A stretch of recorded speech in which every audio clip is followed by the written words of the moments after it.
Shalom. This is Hadassah Batsaiwan returning with a brand new study. We are looking at Psalm 83.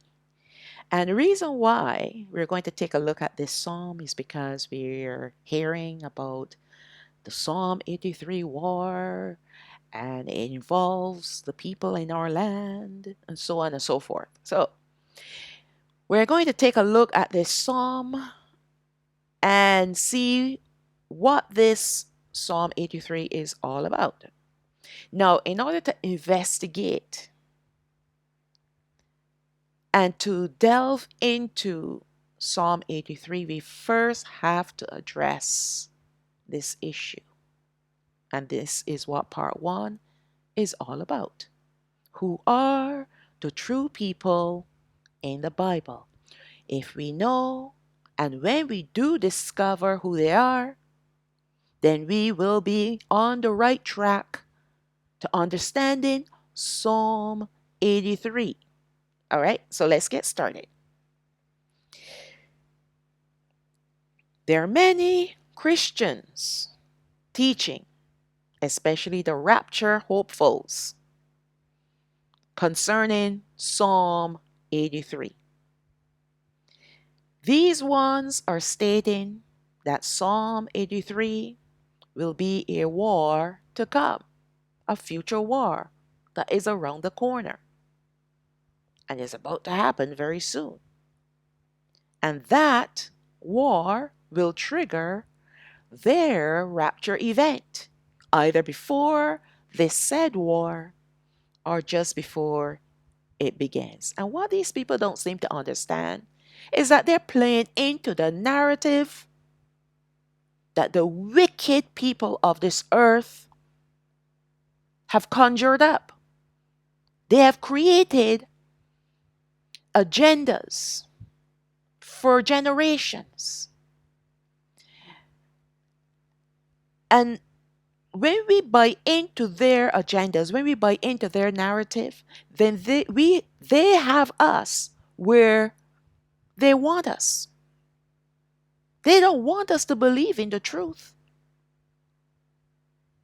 And so this idea of a rapture, amongst other false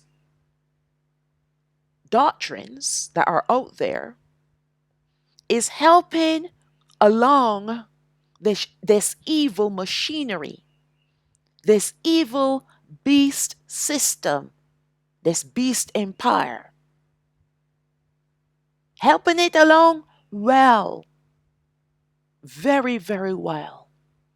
Because if you have the Christians out there talking about Psalm 83 war, Psalm 83 war, all right, then it means that enough people will actually believe that there is a Psalm 83 war coming. But usually the people that believe in this Psalm 83 war that is supposed to come are the same people who believe in a rapture. Right? And if you remove the rapture, then what are you left with? What are these people left with? They don't want to go through the tribulations. They want to be whisked out of here. And so it is these false doctrines that have been layered over the generations until today, where you have people actually believing that they can escape the judgments of Alahayam. Oh, we're not for the wrath of Alahayam. We're not for this. We're not for that. He's going to take us out of here because we are the church. But I'm not here to refute the rapture. I've already done that. What I'm here is to get the record straight.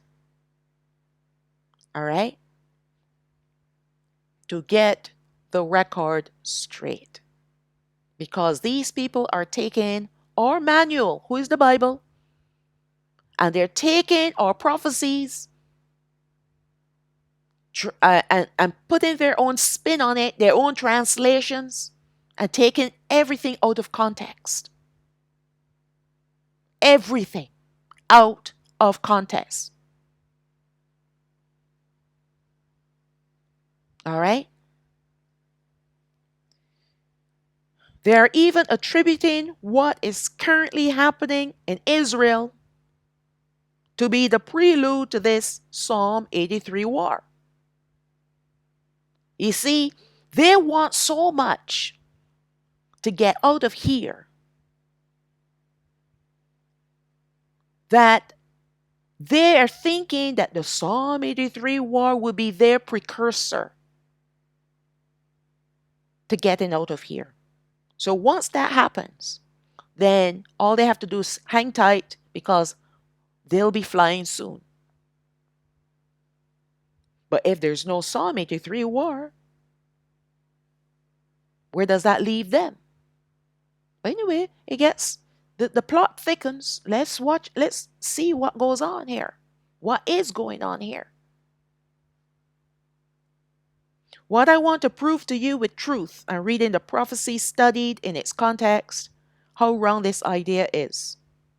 Let us look at this psalm carefully to truly understand the revelation of Ruach HaKadosh and come into the much needed knowledge to quench this false teaching once and for all. So right off the bat, I'm telling you, Psalm 83 war, false doctrine.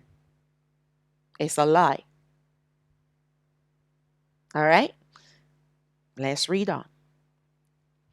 Before we look at Psalm 83, we have to find out who the true people are written about in the Bible by first asking and answering one very important question. Who are the people currently living in Israel? Who are they? And I do not call them or the land Yashraal. I do not call them Yashraal, and I do not call the land Yashraal until they are evicted from our land. Once the land is transformed after the two witnesses come, then it will be Yashraal again. All right? And this is added to the rapture hopefuls, the Christians. They look at the people in the land, and the people that are in the land looks like them. Caucasian. All right? So it's not a hard buy for them. It's not hard for them to believe that they are the people in the Bible. Because just like the Jesus they worship, they all look like them. Caucasian. And if you see images that they put of the angels, Caucasian too. All right? So that's why they are so sold on this lie about the people in that land. Because they look like them. They look like Caucasians. All right, let's read on. They are in fact the descendants of Japheth, the son of Noah. They call themselves either Ashkenazi or Sephardic Jews. I don't use the J, use. Ashkenaz was the son of Gomer and the grandson of Japheth. Sephardic Jewish people descended from the Spaniards, from the people of Spain, people of Portugal, while Ashkenazi Jewish people descended from other European nations like Germany, Poland, Romania, and many other countries like Russia. These Jewish people did not flee to these European nations, but they were originally from there, never from this region called Israel, as their ancestor Japheth was the progenitor of these nations and these cold countries. After the flood, the land was divided in three. The hot portion of the land, which would be Africa, went to Ham. The cold region, which would be the European countries, the northern countries, went to Japheth. The middle portion went to Sham, the firstborn son of Noach. And Noach was pleased with what Sham received because he knew that the important mountains belonging to Alahayam were there. He even knew that the Garden of Odan was once there. In Sham's portion, in the middle of the earth. But what has happened over the generations? Ham stole land from Sham, and so did Japheth. So when the Most High told Abraham, the land of Canaan belongs to you, it was because originally it had belonged to Sham when it was divided up after the flood. That middle portion belongs to us. And if you've been following along in my Revelation series, especially in chapter 20, I explained to you that the land will become like that again. The middle portion will return to Yashaoyah, the 12 tribes. All right? The middle portion was neither hot nor cold, they were both. So it was the perfect piece of land for the chosen people.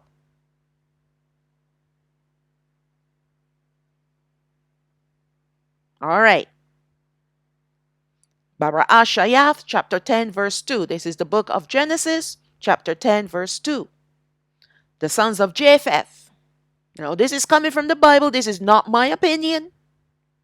We have the sons of Japheth, Gomer, and Magog. We've seen these names before in the Revelation series that I'm working on, chapter 20, about the war of Gog and Magog. Then you have Madai and Javan and Tubal and Meshach. All of these came from Japheth, and there are the ones involved, their descendants will be involved in the war of Gog and Magog. And Tiras, verse 3. And the sons of Gomer, Ashkenaz, and Riphath, and Togarmah. All right?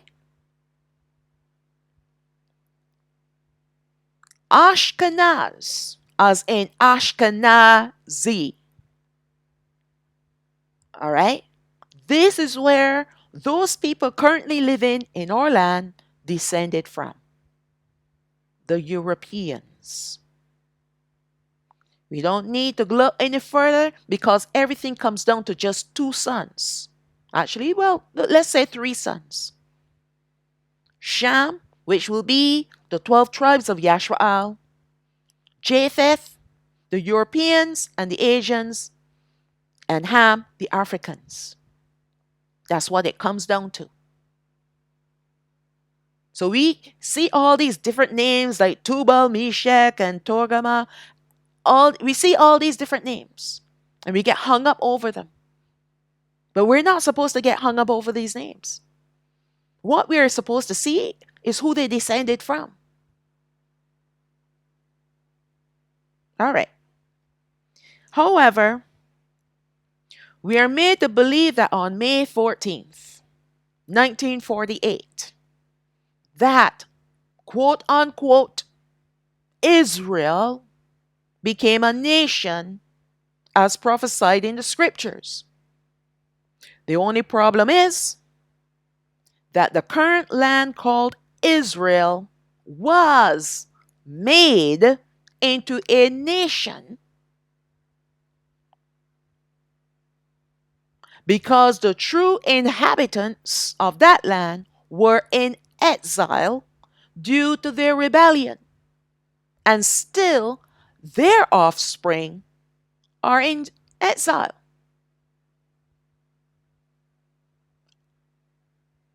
Our land, Yashraal, was made into a desolate heap because of our forefathers' disobedience to Alahayam.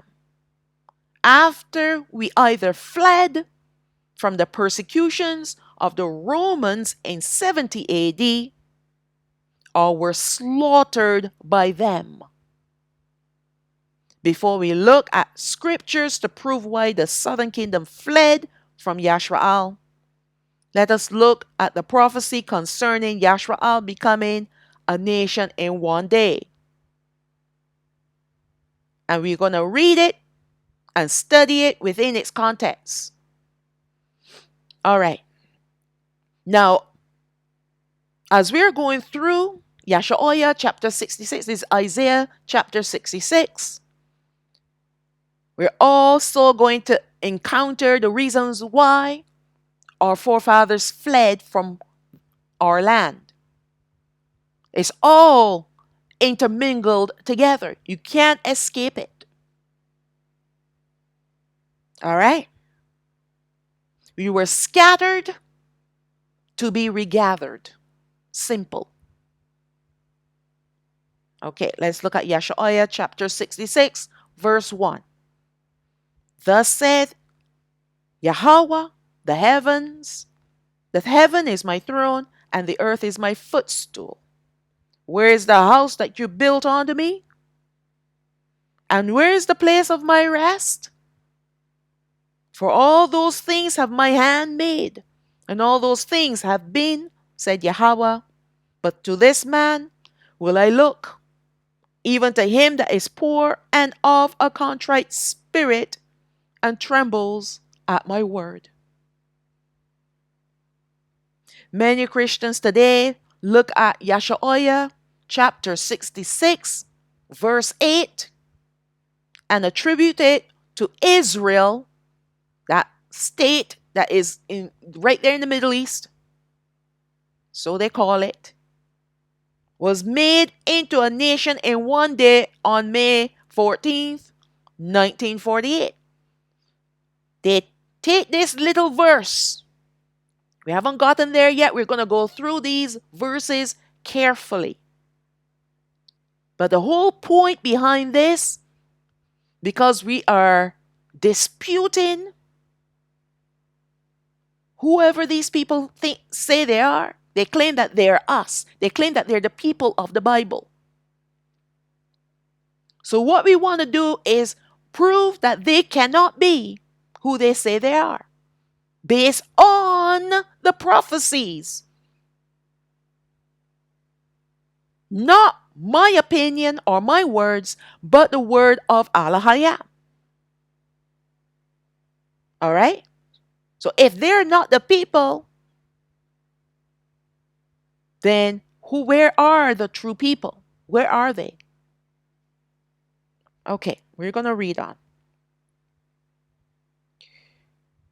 So they look at verse 8 and attribute it to that state called Israel, because the Zionists that rule this world said so. They brought some people from Europe and planted them in the land and said these are the true people of the Bible. And so on May 14th, 1948, suddenly now, Israel was born. They claim in one day. So when you read the entire chapter, however, when you read the entire chapter and not looking just at verse 8 of Yashaoyah, Isaiah chapter 66, you will understand that it cannot applied to this state called Israel becoming a nation in one day.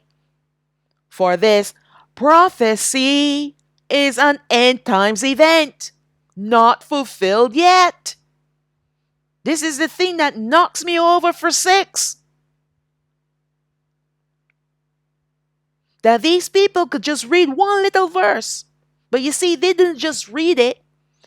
This false doctrine has been passed along for generations. Well, let me not say generations because it started in 1948. But it's been passed down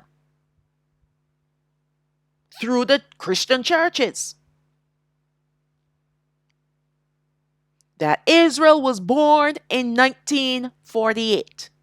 So therefore, this prophecy has been fulfilled about a nation in one day. Who has ever heard of a nation birth in one day? And I'm paraphrasing. Forgive me. We're going to get to it. Don't worry. So this doctrine has been passed along. And it has passed along long enough that people actually do believe it. Even the people living there believe that they're the people of the Bible. They're deceived. Just like the Christian churches are deceived. But it is a future prophecy. In fact, it's a future event. It is a prophecy pointing to a future event that has not been fulfilled yet. When Yahweh stated that the heaven is his throne and the earth is his footstool, he is expressing to us that he created the heavens, plural, and the earth. Therefore, they are both under his authority. It is for this reason why he further confirms this with verse 2, when he said, "For all those things have my hand made." He made all the things on this earth. I'm not talking about technology, but I'm talking about the sun, the moon, the stars, the heavens, the earth. He created those things. He created the plants, the animals, people.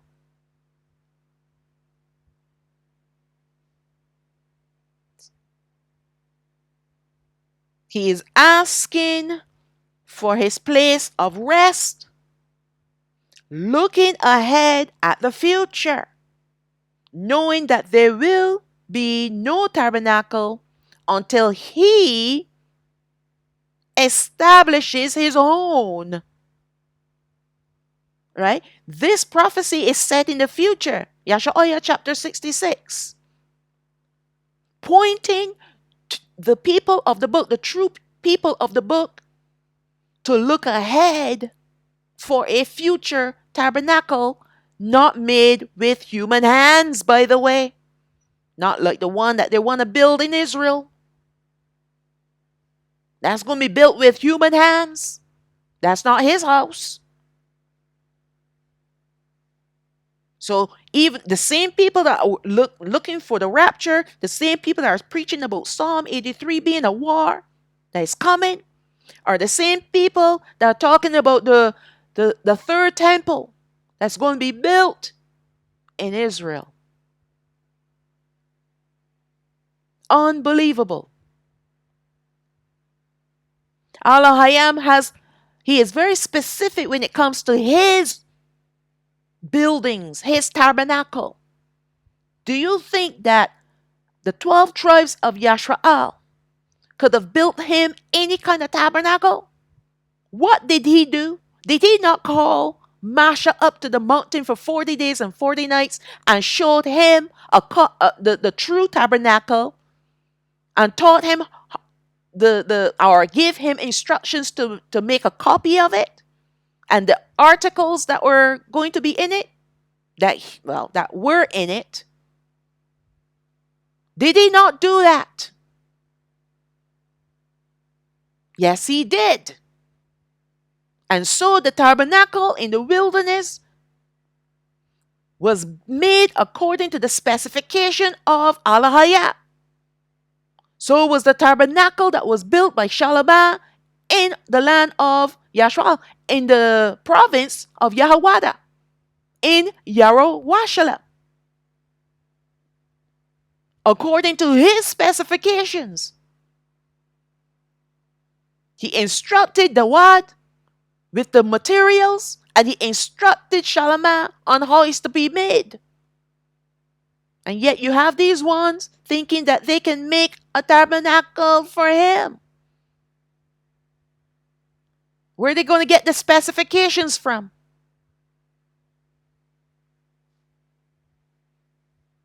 It is not a tabernacle for him. It's a tabernacle for their God that they worship. We're going to see that coming up very soon. Don't you worry. They serve their own gods. And it's not the Most High, the creator of the heavens and the earth. It is not him. He said that his hand made the heavens and the earth, and it was by his instructions that his earthly tabernacle was made. Yes, it was. You think we can make anything for him? You think he wants anything from us?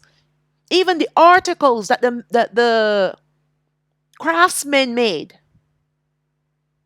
the candlesticks, the table for the showbread, all of those things were made according to his specifications. He gave them the skill to be able to make those things. It all came from him. And yet you have these ones here thinking that they can do something for who? Definitely not for the Most High. We know that the tabernacle made in the wilderness in the first Exodus was a copy of the original tabernacle in heaven, which Masha saw. Then the tabernacle in the promised land, Yashrael, was made by Shalamah, still by the instructions of Alahayam. If the original tabernacle is in heaven, untouched by human hands, Alahayam made that temple himself, then Alahayam is referring to his house of rest on the earth. His tabernacle where he wants to dwell again in order to be in the midst of his people again.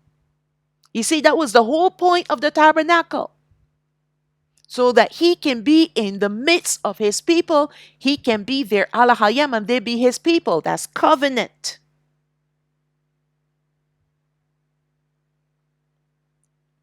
There is no tabernacle on the earth currently because the true people of Yahweh were scattered from their land. But soon they will return. Not only were they scattered from their land, but their tabernacle was also destroyed. Alahayam made it into a desolate heap because of their rebellion. He destroyed it. Oh, yes, he did. Because he allowed the rebels to come in, the Romans to come in to destroy it.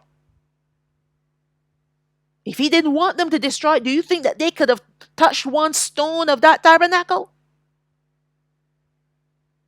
Alahayam was wroth with our people because of rebellion, because of pagan worship.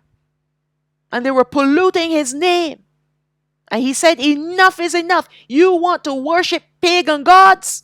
Then I'm going to scatter you far and wide to nations that you don't even know their language. And you're going to serve their gods. That's what he did to us.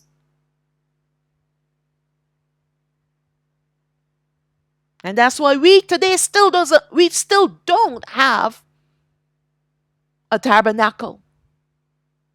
But he said, I will be to them like a little sanctuary. That's his mercy, that he still allows us to worship him today.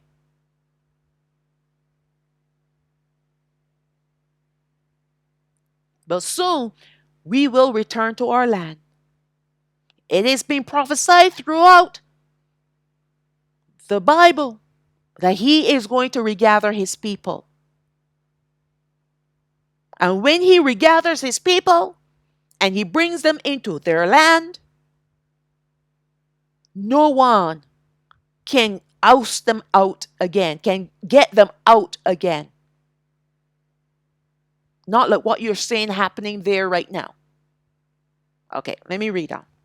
Although the people in Israel are gearing up to build their tabernacle, we know that this will never happen. Not according to the prophecies that we have looked at thus far. If they put up a building, it is not the tabernacle of Alahayam. It is their tabernacle, it is their temple for their gods. It's going to have all of their God symbolism all over it. That six-pointed star and everything else. Okay. Therefore, when Alahayam is asking this question about his house of rest, he wants us to know and consider that this is an end times prophecy that we're looking at. He is addressing the issue of his tabernacle that will be returning to the earth in his land and in his city. This tabernacle will not be built with hands, as he will establish it upon Mount Sinai, when Hamashiach is due to return to the earth for the second time for his millennial reign. And this we covered in Revelation chapter 19 in the series that I've done. It will be in this newly established tabernacle that Hamashiach will make the two kingdoms, the northern kingdom and the southern kingdom, into one kingdom in his hand. In one day, the perpetual day that will occur at the end of time. Now, this is what this prophecy is all about. We were made into two kingdoms a long time ago.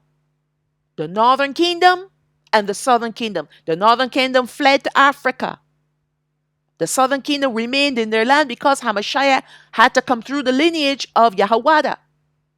So we remained in our land until 70 AD when we were scattered again. And this time, we never returned to our land. We have not returned to our land. And we have been a two-kingdom people since the split, since after Charlemagne died, because of what Charlemagne did with all those wives and concubines, that he brought pagan worship in the land and polluted the land with all these wives and concubines, and leading the people to do the same. Every corner had an idol, a temple to one of his wives' gods. And so Alahayam split the kingdom in two. And his son Rehoboam became the king over Yashaoyah, the children of Yashaoyah, the 2.5 tribes. And Jeroboam became the king over the 9.5 tribes. But Jeroboam was an insecure man. And he was afraid that the people, when they go to Jerusalem to do their pilgrimage, that they would abandon him as king. And so he disbanded the Levites, because originally he had 10. So when he disbanded the Levites, half of the Levites went over to the southern kingdom. So that's why it becomes 9.5 and 2.5. And what he did, he built 2 tabernacles, 2 temples. One in the territory of Dan and the other one in territory somewhere, I can't remember where the second one, that always escapes me. But he built 2 tabernacles and he set up the golden calf as their gods to serve. So he did evil as well. He was no better than Charlemagne and Rehoboam, he was very insecure, so Alahayam wiped him out. But that's a quick history of our people. And ever since that time, the northern kingdom and the southern kingdom were warring against each other. That was another problem. Until the northern kingdom were taken away in captivity by the Assyrians in 721 BCE. And ever since then, they have not been to the land. After they left their captivity, Alahayam steered them far away from the southern kingdom. So they went to Africa. All right? The southern kingdom, we're the ones that went in the transatlantic slave trade. After we left in 70 AD and we were in Africa, a time came, and we're going to come across this maybe in this study or in the next part 2, because there are only 2 parts to this study. But we're going to discover some things about what happened there. Now, I am not going to go into the history of the transatlantic slave. That's not my concern. There are many people, they have their channels or what have you, that go into those kind of studies. That is not my concern. My concern are the prophecies. I look at prophecies. All right? I look at prophecies. I may do a little homework and do a little digging as far as the history that is written, about the transatlantic slave, just a little bit. But I want to plug in that information into the prophecy so that you can understand that the prophecy is not lying. Because if this has happened in life, then it means that this is real. The transatlantic slave trade is real. It wasn't Africans that they took out of Africa. Anyways, I'm going way, way, way ahead of myself. So we have been a 2-kingdom people. And what this prophecy of Yashaoyah, Isaiah chapter 66, is pointing to is the one day, that in one day, that one perpetual day, that the 2 kingdoms will become one. Just like what we see in Ezekiel, Yahazakaal chapter 37. The 2 sticks that become one in the hand of Hamashiach. All right. These precepts we have studied in the book of Revelation series and other series, other studies like the last 7 years of the end times and other studies as well. I've done so many studies, even the second Exodus into the wilderness. That's another study that I did. Right? All these studies help us to understand who the true people of the Bible really are, who and where they are today. But we will return to this perpetual day when we reach verse 8. So if you have not followed along in this study, the Revelation study, you may not understand what this perpetual day is. I also did a study called The Beast of the Book of Revelation. I think I might have touched on it in there as well. But the last 7 years of the end times, I go into more detail about the perpetual day. But it also has come up in Revelation chapter 19 study as well as Revelation chapter 20 study. All right. Alahayam concludes verse 2. Searching for those who are of a poor and contrite spirit, who trembles at his word, for it will be these ones who will be his people. Speaking of the 12 tribes for now. These will be the ones whom he will regather, both of the southern kingdom and the northern kingdom, and do what? Bring them back to his house. Bring them back into worship so that he can dwell in our midst. He can establish his tabernacle in our midst. And all of this is going to happen in one day. And these will be the ones who will dwell in his presence, and he will dwell amongst them in his tabernacle.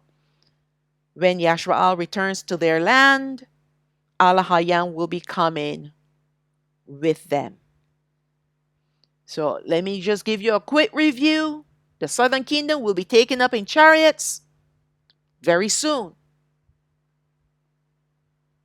The northern kingdom of the 9.5 tribes will be the ones going into the second exodus into the wilderness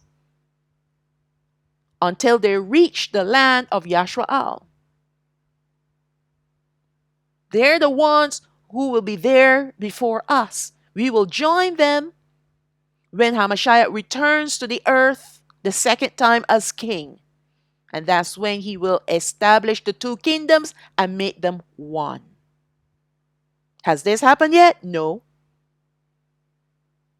So then the people in our land cannot be the northern kingdom. Because according to the scriptures, the northern kingdom will be the one to take possession of the land first. Not the southern kingdom. The southern kingdom is in third heaven. They've gone through, I include myself because I'm of the southern kingdom, we've gone through all our judgments throughout the ages, throughout the generations. So our time of sifting is over. That's why Alahayam is going to take us off the earth. We're the ones that will not see any more wars. We're not going to see any more destruction or any more tribulations. The northern kingdom now, they need to be sifted. And that's why they're going to have to go through up to trumpet number 5 when they will be sealed. Then they're not going to go through anything anymore, but they're going to be still on their exodus until the 7th trumpet. That's when they enter into the land of Yasha'al. It'll be there waiting for them, completely purged out, cleansed, with dwelling places all ready for them.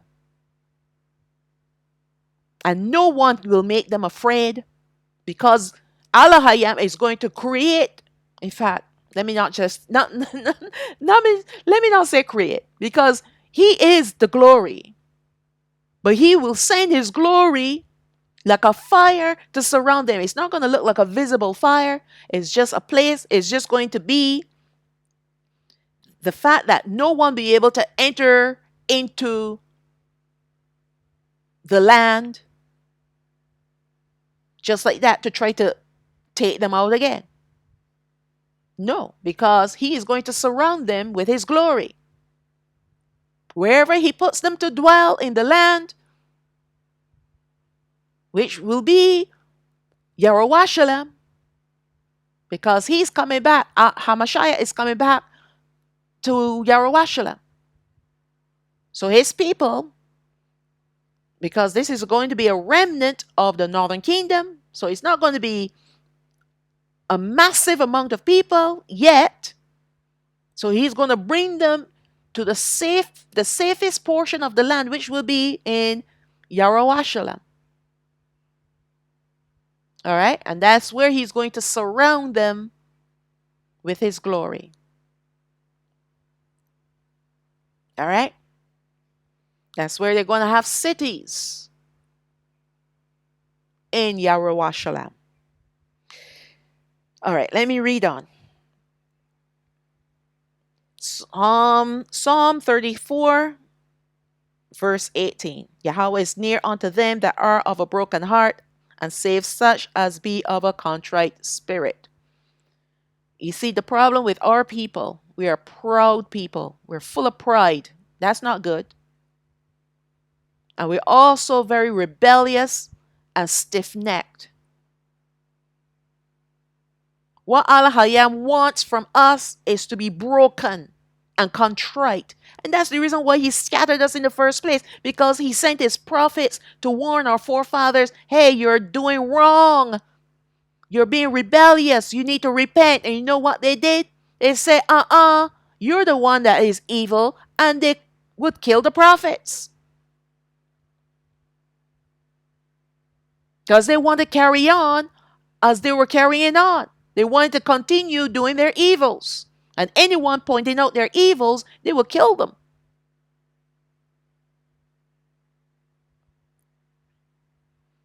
And that comes from what? Pride and lust and greed. And when you have those qualities, trust me, you're not broken and you are definitely not of a contrite spirit. So you know how Alahayam has broken us? By making us slaves. We were not, in fact, Alahayam never intended for his chosen to be a tail on the animal. He never intended for us to be slaves and servants to the people on this earth. Look at the way how our forefathers lived when they were living in the land. In fact, let's start with them being in the wilderness, how all the nations around them were afraid of them. And then when they entered into the land, how the nations still were afraid of them. Why? Because Alahayam made them powerful. They were strong people. And they were rich too. They had substance. They had vineyards. But the minute, I should say minute, but because of their rebellion over and over and over again, and rejecting the word of Alahayam through his prophets, Alahayam said enough is enough. Do you know how many times we've gone through slaveries? How many times we've gone through sieges and wars, being slaughtered? All right. So he was breaking us until we are where we are today. And still lots of our brethren, still full of pride, still puffed up. They have not learned anything from our forefathers' punishments. Let's look at Psalm 51, verse 17. The sacrifices of Alahayam are a broken spirit, a broken and a contrite heart. O Alahayam, you will not despise. That's what he wants. When we become broken before him, then he can put us back together again. Because now we're humbled before him. Whatever that situation that have broken us, we find no way out. There's no way out except to come before him, humble ourselves before him, and ask for his forgiveness. And then become obedient to him. That's what he wants. Yashaoyah, chapter 57, verse 15, book of Isaiah, chapter 57, verse 15. For thus saith the high and lofty one that inhabits eternity, whose name is Kadash, holy.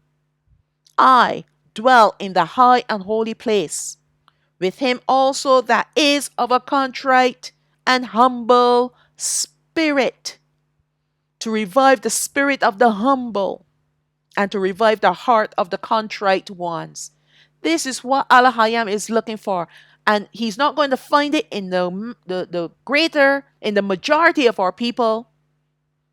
He's only going to find it in the minority of our people called the remnant. That's why he's only regathering the remnant of the southern kingdom and the remnant of the northern kingdom. Because the majority of our brethren are full of pride. And they're ignorant. Ignorant of the truth.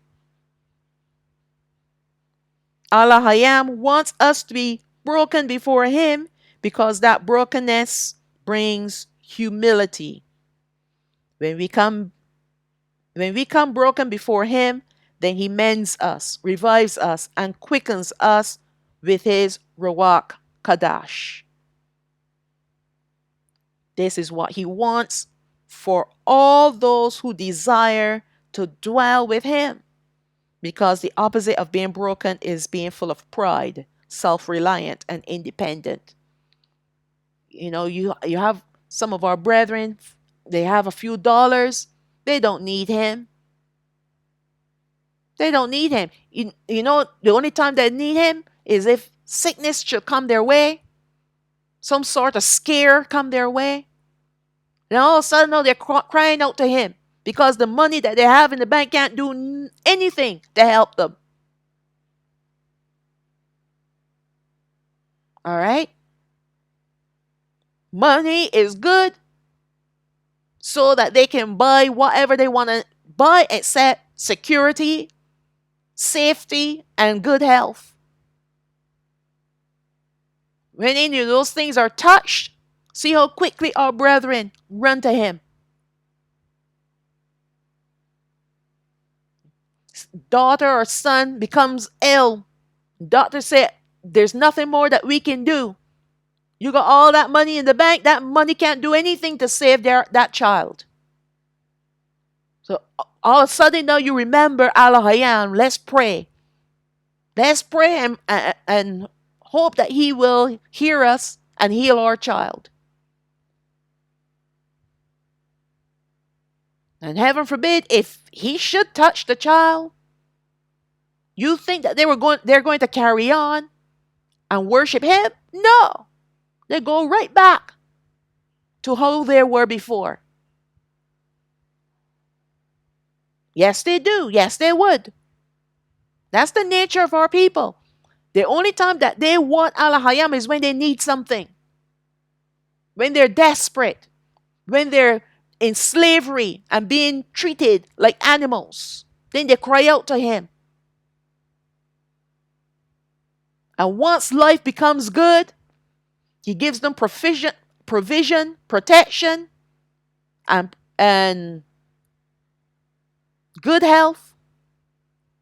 They don't need him anymore. They can carry on like a harlot and worship other gods. In fact, forget about worship altogether. Worship themselves. That's an idol. He becomes last on their list of to do. If he's on the list at all. All of a sudden, I have meetings to go to. I have to take the children this place. I have to do this. I have to do that. But then when your world start falling apart, then all of a sudden you remember Alahayam. That's how it is, our people. It has been like this throughout our generations. And it's nothing new today, which is shocking. Let's look at Yashaoyah chapter 66, verse 3. This is Isaiah chapter 66, verse 3. He that kills an ox is as if he slew a man. He that sacrifices a lamb, as if he cut off a dog's neck. He that offers an oblation, as if he offers swine's blood, that's pig blood. He that burned incense, as if he blessed an idol. Yea, they have chosen their own ways, and their souls delight in their abominations. This is the way of our people, even today. And this is the reason why we're not in our land. And we got foreigners living there, calling them us, calling them saying that they're the people in the Bible. Alahayam is speaking through his prophet to rebuke Yashaoyah, all 12 tribes. Although at this point of time this prophecy was being spoken, the 12 tribes were already made into 2 kingdoms. This prophecy, like many other prophecies, were sent to our forefathers because of their rebellion against Alahayam. He sent his prophets to warn them, to caution them, and to speak his judgments against them for all the wickedness that they did continually. And he did that with the hope that they would repent. If only they had repented and turned away from their wicked ways. But they did not.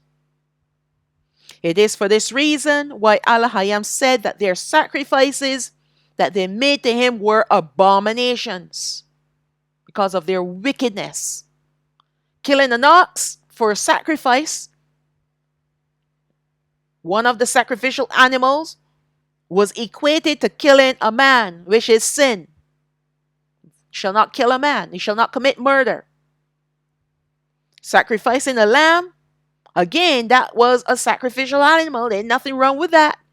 But he equated it to cutting off a dog's neck, which is an abomination. Offering an oblation, which is an offering, that's what an oblation is, was equated to offering swine's blood. That's pig's blood. That's an abomination. And burning incense was equated to blessing an idol, which too is an abomination. So because of their wickedness, all the things that they were doing became an abomination to Alahayam, even though they claimed they were doing it to him, like sacrificing the ox and the lamb, and even burning incense, right? Because that was all part of the sacrificing, all right? The ordinances, that was all part of it.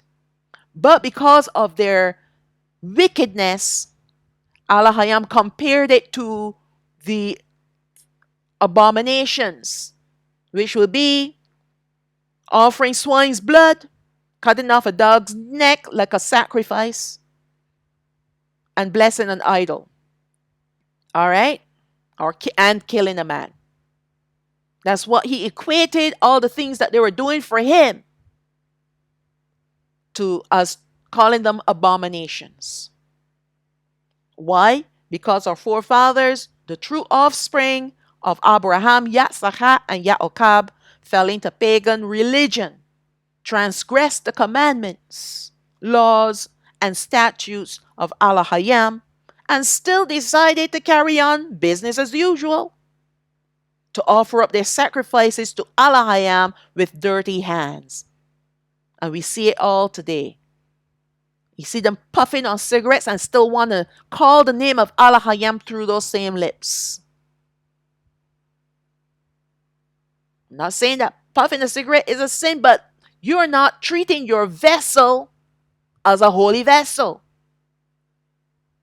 So even though it is not considered written down as a sin in the word of Alahayam, the whole concept of it is a sin. He did not create us to be like chimneys producing smoke. And that's just an example. Some go even one step further. They want to smoke a little weed. Oh, there's nothing wrong with that. It's a herb. Some people are into strong drink, all kinds of stuff. And then on their Shabbat day, all of a sudden now they put on their little costumes and they want to worship and lift their hands and praise Alahayam. This is exactly what he's talking about. Filthy garments, filthy hands, filthy people. They chose what laws they wanted to keep and added many of their own, because they had chosen their own ways and not the one way to righteousness. And this is exactly what our people do today too. Many of our people, they want to marry into many different nations. And so they include all these nations as part of the 12 tribes. Absolutely ridiculous. I can go into many other things, but that I don't really want to go there. Make this study way too long. And despite the warnings from Alahayam through his prophets, they still carried on because their souls delighted in their obscene practices. This should not come as a surprise to anyone reading the Bible to know that the 12 tribes of Yashaoyah were rebellious many times over. So what we're seeing today, typical of the southern kingdom. Typical. That's right. That's why only a remnant will be regathered. This caused them to fall into slaveries, sieges, wars, and much persecution. Then this would cause them to call on Alahayam for deliverance. And even after they were delivered from their persecutors, they will go right back to do their wickedness again. They might give him a year of pure worship, true worship, but you're going to see them backsliding again, right into paganism, marrying people, marrying into nations that they're not supposed to marry into. You see, that's the first step into rebellion. All right. The first step for our people always, because they go and they marry into nations that were pagans. And there are some that were worse off than others.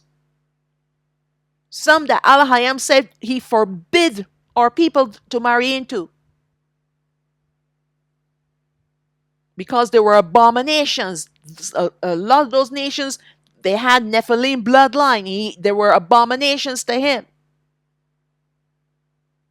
Anyways, that's going into another study. But this is the problem with our people. And that's why we're here in the lands of our captivity today. This happened time after time until this last time when Alahayam sent his son. And they too offered him up to be killed and received a zealot called Barabbas in his stead. Can you imagine?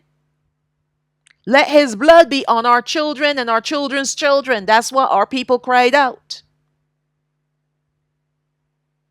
Let's look at Yashaoyah now. Book of Isaiah, chapter 66, verse 4.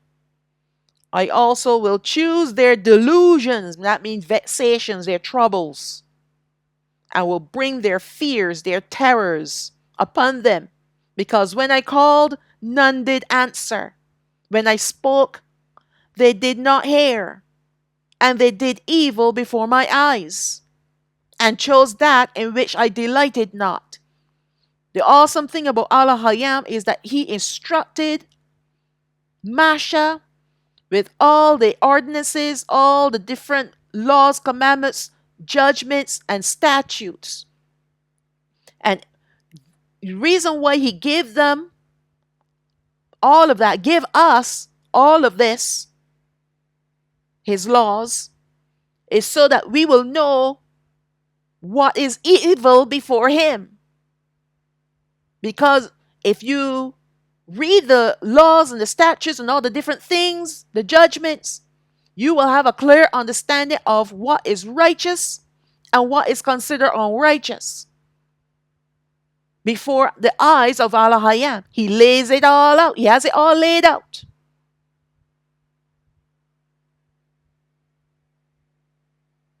All right. He told them what they needed to do to remain holy before him. All the different cleansing rituals that they had to do.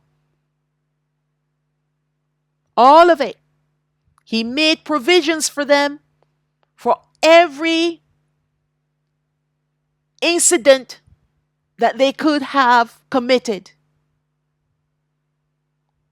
to show them how to make it, how to find their way back to him. And yes, he gave them the sacrifices of bulls and goats and lambs as a way to atone for their sins. But this last time, he has given us his son, our eternal sacrificial lamb. And yet our people are still denying him because they think that they can get to Alahayam without him. All right. Let us be real here. When we look at what these people in the Bible went through, we're talking about the 12 tribes of Yashaoyah. And we compared it to the people living in Israel. Clearly, we do not see a people who have been through catastrophic events like those people in the Bible called Yashaoyah, even though they caused their own troubles. Yes, we have heard of the, and I'm going to say it backwards, cost hollow. But can it come close to what the true offspring of Yashaoyah went through for many generations and still are going through today? Can you compare that? Who caused that? Their own people. Their own people use them as a sacrifice. And it's not in the millions as we were once led to believe. And listen, let me just say this. Even if it was about 2 million, 3 million, 4, 5, 6 million, do you know how many of our people died when they took us from our land? Sorry, it wasn't our land. Well, I'm not even going to go there when we were in our land. When they took us in the transatlantic slave trade, do you know how many people, how many millions of our people died? Tens of millions of our people died either because they were fighting against the slave masters, the ones that wanted to enslave them, or they died while on the ships being transported. And they died after they landed. Tens of millions in that slavery.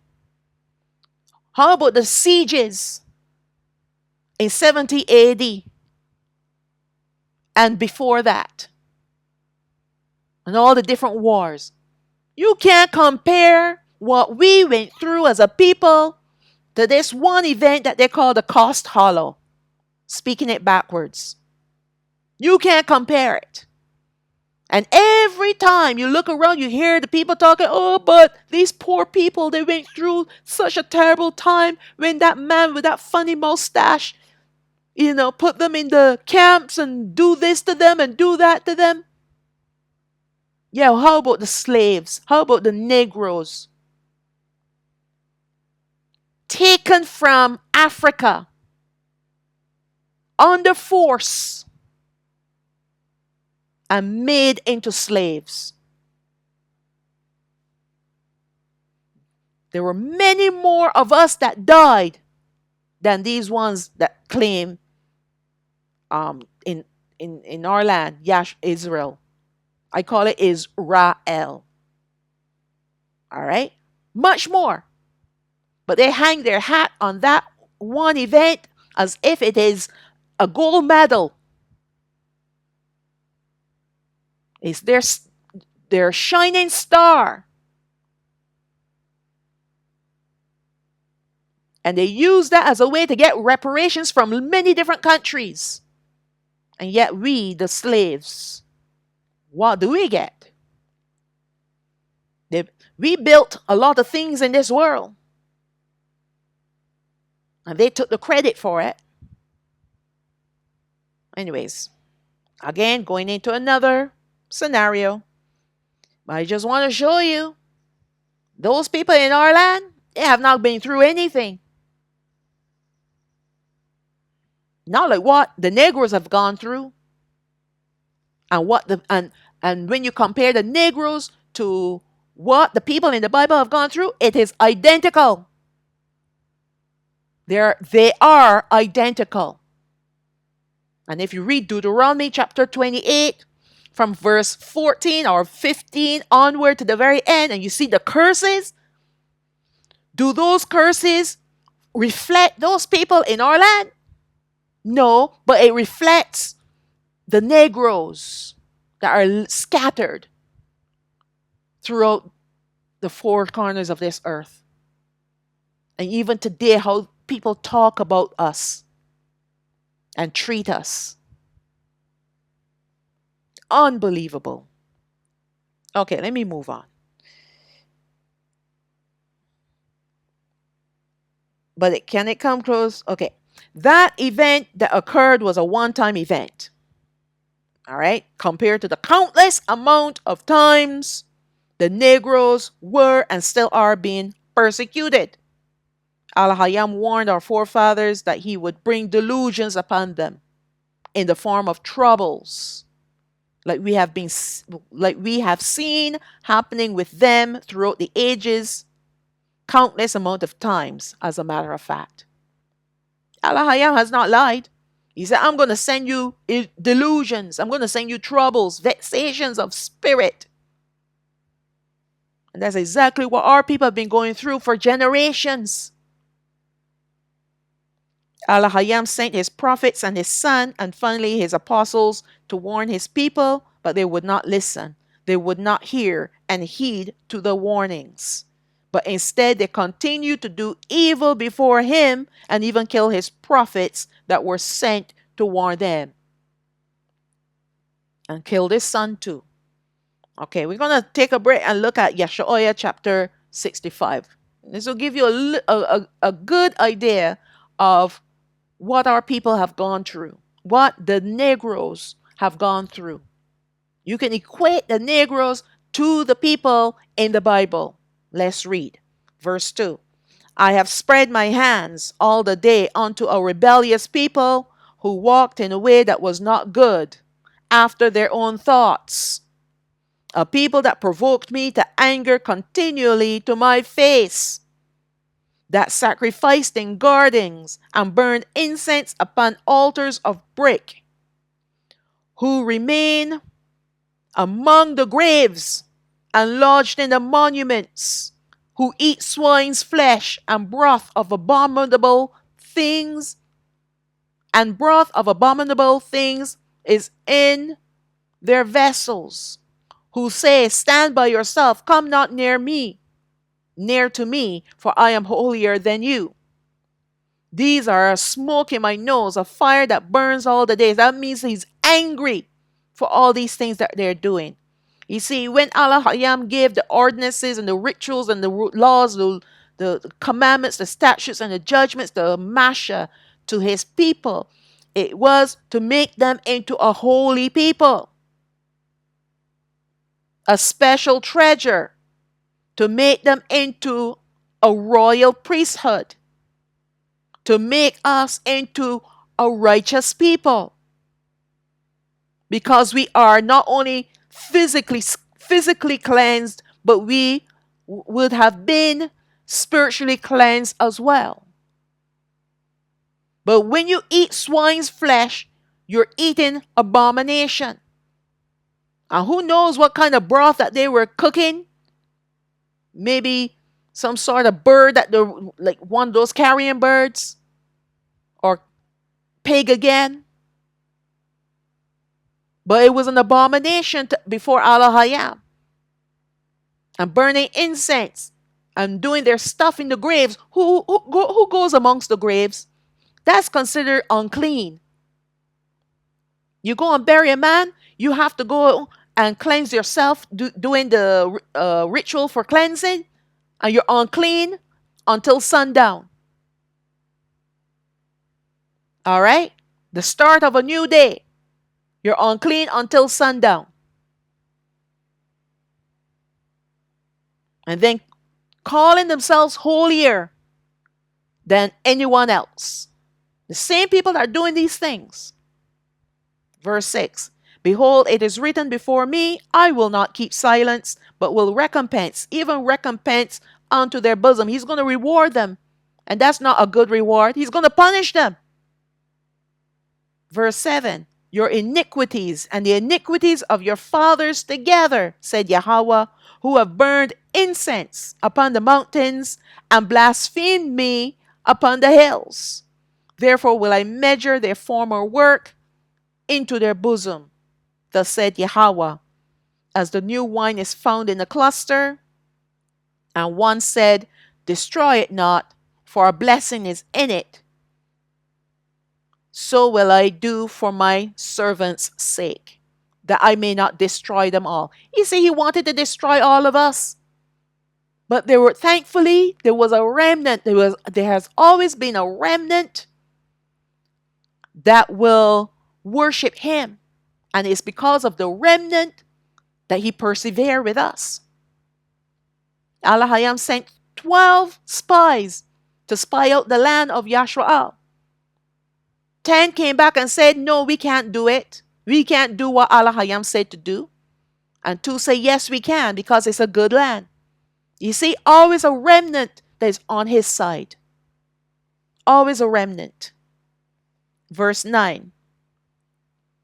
And I will bring forth a seed out of Yaakov and out of Yahweh, an inheritor of my mountains.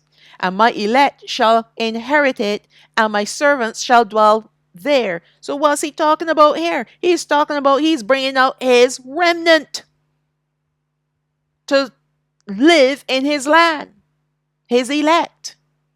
Verse 10, and Sharon shall be a fold of flocks, and the valley of Achor a place for the herds to lie down in, for my people that have sought me. But you are they that forsake Yahweh, that forget my holy mountain, that prepare a table for that troop, and that furnish the drink offering unto that number. Therefore will I number you to the sword, that's war, destruction, and you shall all bow down to the slaughter. Because when I called, you did not answer. When I spoke, you did not hear, but did evil before my eyes, and did choose that wherein I delighted not. Now he's repeating himself from Yashaoyah chapter 66, I believe is verse 4. He's repeating himself. All right? And this is what he's speaking. He's speaking about the future. Yes, our people at the time of Yashaoyah was doing the same things. But he also recognized, he also knew that there's going to be a future generation that's going to do exactly what their forefathers have done. So this prophecy, even though Yashaoyah is speaking to the people there and then, also has a future. It is also to deal with the future people, the future generation that was coming.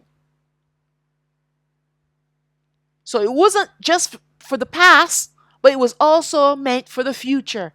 And if you look around us today, guys, you'll see exactly all of this that is happening. Verse 13, therefore thus said Yahweh Alahayam, behold, my servants shall eat. And who are his servants? The elect, the remnant that he is going to regather. So his servants shall eat. Let's see where he left off. Behold, my servants shall eat, but you shall be hungry. Behold, my servants shall drink, but you shall be thirsty. Behold, my servants shall rejoice, but you shall be ashamed. Why? Why will they have to go through that? Because when he regathers his people, the righteous remnant, the rebels are going to be cast into hell, the hellish part of hell, waiting for the lake of fire. And that's where they're going to be hungry, they're going to be thirsty, and they're going to be ashamed. He's bringing out justice here. He's bringing out judgment to our people. He's speaking judgment to our people, past, present, and future. If you don't seek him and seek after him, this is exactly what you're going to happen. This is exactly what you're going to experience. You become his servant when you seek him. If you don't, you're going to be cast into the lake of fire. Verse 14, behold, my servants shall sing for joy of heart, but you shall cry for sorrow of heart, and shall howl for vexation of spirit. Again, he's showing us the divide. What the righteous will experience when he regathers them and brings them to him. They'll have joy of heart, and they'll be singing his praises. But the wicked will cry for sorrow of heart. And they're not crying because they're sad or sorry. They're crying because of the pain that they're going to go through. Few of them might feel a little sorry, but it's too late. But the greater majority of them, they're going to be hurting. They're going to experience all the negative emotions that we see around us today. Oppression, depression, sorrow, fears, you name it. They're going to experience all of it all at the same time. So no wonder they'll be crying. No wonder they'll have vexation of spirit, because they're going to be angry too. They're going to be like manic people. They're going to be like crazies. where he's going to take them in hell, waiting for the lake of fire. Then they get even crazier when they get there. All right, because then you got the demons and the devils and the unclean spirits all there with them. So of course they're going to get crazier. Verse 15, and you shall leave your name for a curse unto my chosen. For Yahweh Alahayam shall slay you, and call his servants by another name. That he who blesses himself in the earth shall bless himself in Alahayam of truth. And he that swears in the earth shall swear by Alahayam of truth. Because the former troubles are forgotten, and because they are hid from my eyes. He has forgiven his servants, his righteous remnant. All the former things that we have gone through, once we are regathered by him, we will remember them no more. This is end times. This is not now. This is not now. All right. Verse 17. For behold, I create new heavens and a new earth, and the former shall not be remembered nor come to mind. Has he done that yet? This is future prophecy.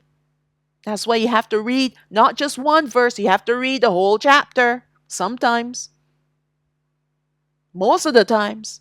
But you got to read more than just one verse at least to get a sense of who he's speaking about, why he's saying what he's saying, and where it's heading.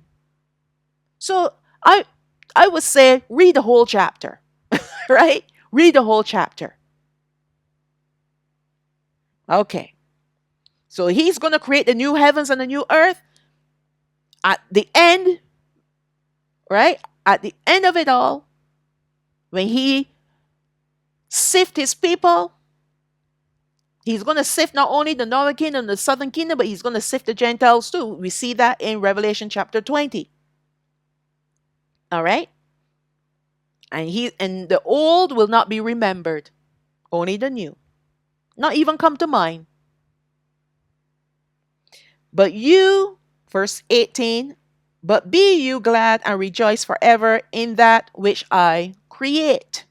For behold, I create Yashaoyah a rejoicing, and her people a joy. Now, is this what these people are experiencing there? They claim that they belong to the land, and yet they're full of sorrows, full of conflicts. Are they singing joy? Are they rejoicing? And are they a people of joy? I have been there. No, they're not. Verse 19, and I will rejoice in Yashaoyah and joy in my people, and the voice of weeping shall be no more heard in her, nor the voice of crying. Hello, are we not hearing the voice of crying because of all those people that were killed the other day? Or so they claim. Earlier last month. Isn't there a lot of sorrows and crying going on over there? All right. Verse 20. There shall be no more thence an infant of days, nor an old man that had not filled his days. For the child shall die 100 years old, but the sinner being 100 years old shall be accursed. Now, this is end times. Again, Alahayam, he speaks poetically and prophetically. There's no dying in the new heaven and new earth. Right? There's no dying. But what he's expressing is that the old man and the child, well, the child obviously is going to grow up because there'll be no children in the new heaven and the new earth. The only adults, all right? The children will grow up and will be growing ups in the new heaven and the new earth. And there will not be any old people either because we will have eternal life. All right? And we will be just like the angels. So this is poetic and prophetic to explain, because what has happened to us, children are born. Sometimes they die as children. Sometimes they die before birth. Or people grow up and become old and die. But what he's saying, this is not going to happen anymore. But the sinner being 100 years old shall be accursed. That's where old age is going to hit. It's going to hit the rebels, the wicked. All right? They're going to look old and pruny and full of diseases. That's what they're going to look like. They're going to carry all the curses because that's where Alahayam is going to cast every curse, every sickness, every disease in the lake of fire. Verse 21. And they shall build houses and inhabit them, and they shall plant vineyards and eat the fruit of them. They shall not build and another inhabit. They shall not plant and another eat. For as the days of a tree are the days of my people and my elect, shall long enjoy the work of their hands. Now, is that happening today? They claim that Israel was made a nation in one day. They went into the land and look, the miseries that they've encountered. All right? Miseries. But in the latter days, at the end times, when we are returned to our land, and this is exactly what's going to happen. We're going to build. We're going to plant. And we're going to enjoy the fruits of our labor. And no one's going to come and take it away from us. The war of Gog and Magog, they wanted to come and take away from us. They will want to come and take these things away from us. And the same thing with the war of Armageddon. And both times, they're going to be destroyed. Verse 23. They shall not labor in vain, nor bring forth for trouble. For they are the seed of the blessed of Yahweh, and their offspring with them. So when we are returned to our land, we will be the blessed seed of Yahweh. And we will see no troubles. None whatsoever. Verse 24. And it shall come to pass that before they call, I will answer. And while they are yet speaking, I will hear. The wolf and the lamb shall feed together, and the lion shall eat straw like the bullock, and thus shall be the serpent's meat. They shall not hurt nor destroy in all my holy mountain, said Yahweh. Nor has this happened yet?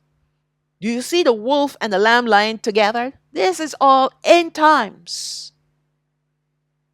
This is all end times.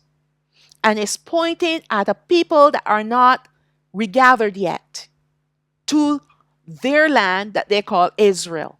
Because if the people that are in the land in Israel right now were regathered by Alahayam, who is the highest, then all the things that they're going through in the land, they will not be going through. They will not be going through. They will be living in peace and safety. And that's why I read this whole chapter. All right. Clearly, as we're reading chapter 65, we can see the rebellion of Yashaoyah and their punishment from Alahayam. Yet, when he is ready to regather his people to return them to their land, it will be a time of peace and rejoicing, unlike what we're seeing today in Israel. According to prophecy, the return of the people of Alahayam will be the final time for them to return to their land, and it will occur in the end times and not before. 1948 is not the end times. Even today, as I'm speaking, we're closing in on the end times. We're in the birth pangs. We're at the beginning of the end times, but we're not in the end times yet. End times will occur when, let me see, the northern kingdom reaches, no, it would be after the seven, let's say after the 7 vials. After the 7 vials, then you're going to have Hamashiach riding into Yashaoyah with his saints, the southern kingdom, and he will establish his tabernacle on Mount Zion. He's going to make Mount of Olives. He's going to transform that into Mount Zion. and establish his tabernacle upon there, and establish his people as one kingdom, one nation in one day. All right? So we're not there yet. We're not there yet. Yeah, I have to spend some time to go back in my little library in my mind because I do such extensive studies, and that's why it takes, I have to go back, use my mental Rolodex to to to pull out the prophecies and the events. Okay. So it will not occur before. There will be events occurring that will precede the northern kingdom on their second exodus. And we looked at that. But for the southern kingdom, they will be regathered in the chariots very soon. All right. So we're not going to go through that again about the second exodus. I did so many studies on the second exodus. Please go and watch those studies. Yashaoyah chapter 66, verse 5. Hear the word of Yahweh, you that tremble at his word, your brethren that hated you, that cast you out for my name's sake. Let me read that again. Isn't this funny? Hear the word of Yahweh, you that tremble at his word, your brethren that hated you, that cast you out for my name's sake, said, let Yahweh be glorified. So they cast them out thinking that they're doing something good. Let's read on. But he shall appear to your joy, speaking of Alahayam. And they shall be ashamed, the ones that cast you out, the brethren that hated you and cast you out. A voice of noise from the city, a voice from the temple, a voice of Yahweh that renders recompense to his enemies. So he said that he is going to shout from the city, shout from his tabernacle when he renders his recompense to his enemies, and that's in the end times. And we see that in Revelation chapter 19. All right. The true people of Alahayam Yahweh are those who tremble at his word, meaning that they are in awe of him, hence they will be obedient to him. However, in the next sentence, we will see that our brethren, the northern kingdom, were the ones who betrayed our forefathers, who are the southern kingdom, when they fled to Africa. Hence, they were cast out of Africa into slavery. Remember, the northern kingdom hated us. They hated the southern kingdom. There was hatred between them. And there were a lot of wars between them. But Alahayam would not allow, he did not allow the northern kingdom to wipe out the southern kingdom because there were more in numbers. But Alahayam was with the southern kingdom to defeat the northern kingdom each and every time. You see, the southern kingdom didn't want a war against the northern kingdom. It was the northern kingdom that wanted to war against the southern kingdom to conquer them. And Alahayam would not permit that. And that's why he caused them to be enslaved by the Assyrians to drive them out of the land completely. And they went to Africa and they assimilated themselves there in Africa. So now they're thinking like Africans. So these people that came in, they fled in 70 AD I would say a couple of million, I don't know. But they were not taken into slavery until the 16th century. So when you do the math, when you do some calculations, you know that they had time and opportunity to multiply while they were in Africa. But the problem with the southern kingdom is because Hamashiach had come and he had brought his word, and not only that, he had released his spirit, his ruach. So the southern kingdom had that with them, had the word of Alahayam through his son. So here's the thing, right? The southern kingdom would not have wanted to assimilate amongst the Africans like the Northern Kingdom did. All right? And when they came to Africa and started to multiply, and they started to grow their plant their vineyards and have their houses and their little cities and what have you, call them towns, right? Cities, towns. Who do you think would have looked upon these strange people that still dress not like Africans? They don't quite worship like Africans.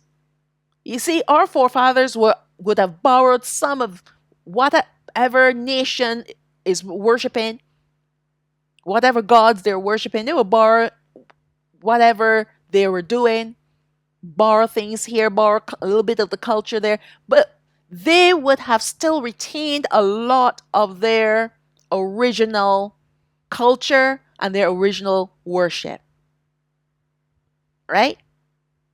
And they would have stayed within their own people and multiplied. They did not intermingle. Many of them would not have wanted to intermingle with the Africans, okay? Especially knowing, they had the word of Alahayam through the Son and Ruach HaKodesh. But yet, they were not repentant and sought Alahayam so that they can return to their land. No, they wanted to stay where they were and create a life there. This would be the new Yahuwah. This would be the new Yashua. And this is not what Alahayam intended. So what happened? All for our Northern Kingdom brethren, along with some of the other African nations, they decided to get rid of these people so that they can come and take away what they had. And that was all part of the curses based on the fact that we betrayed his Son and offered him up to be crucified. All right, did we not say let his blood be on our children and our children's children? So when you read this verse here, verse 5, your brethren that hated you, who else could he be talking about? The Northern Kingdom. Cast them out for his name's sake, because they're going to think that the Most High, because these ones, they ran from their land, so they're going to know that they're running from trouble. So that means that the Most High is no longer with them. So they're going to think, hey, we're doing the righteous thing and doing the very same thing that they did. In fact, they would know this, right? But I'm just saying what they did to Hamashiach turned around and happened to them. They betrayed Hamashiach and offered him up, and they in turn were betrayed by their own brethren and were offered up as slaves. All right, it does come back. All right, what you plant, what you sow is what you reap. All right, let's read on. Those of our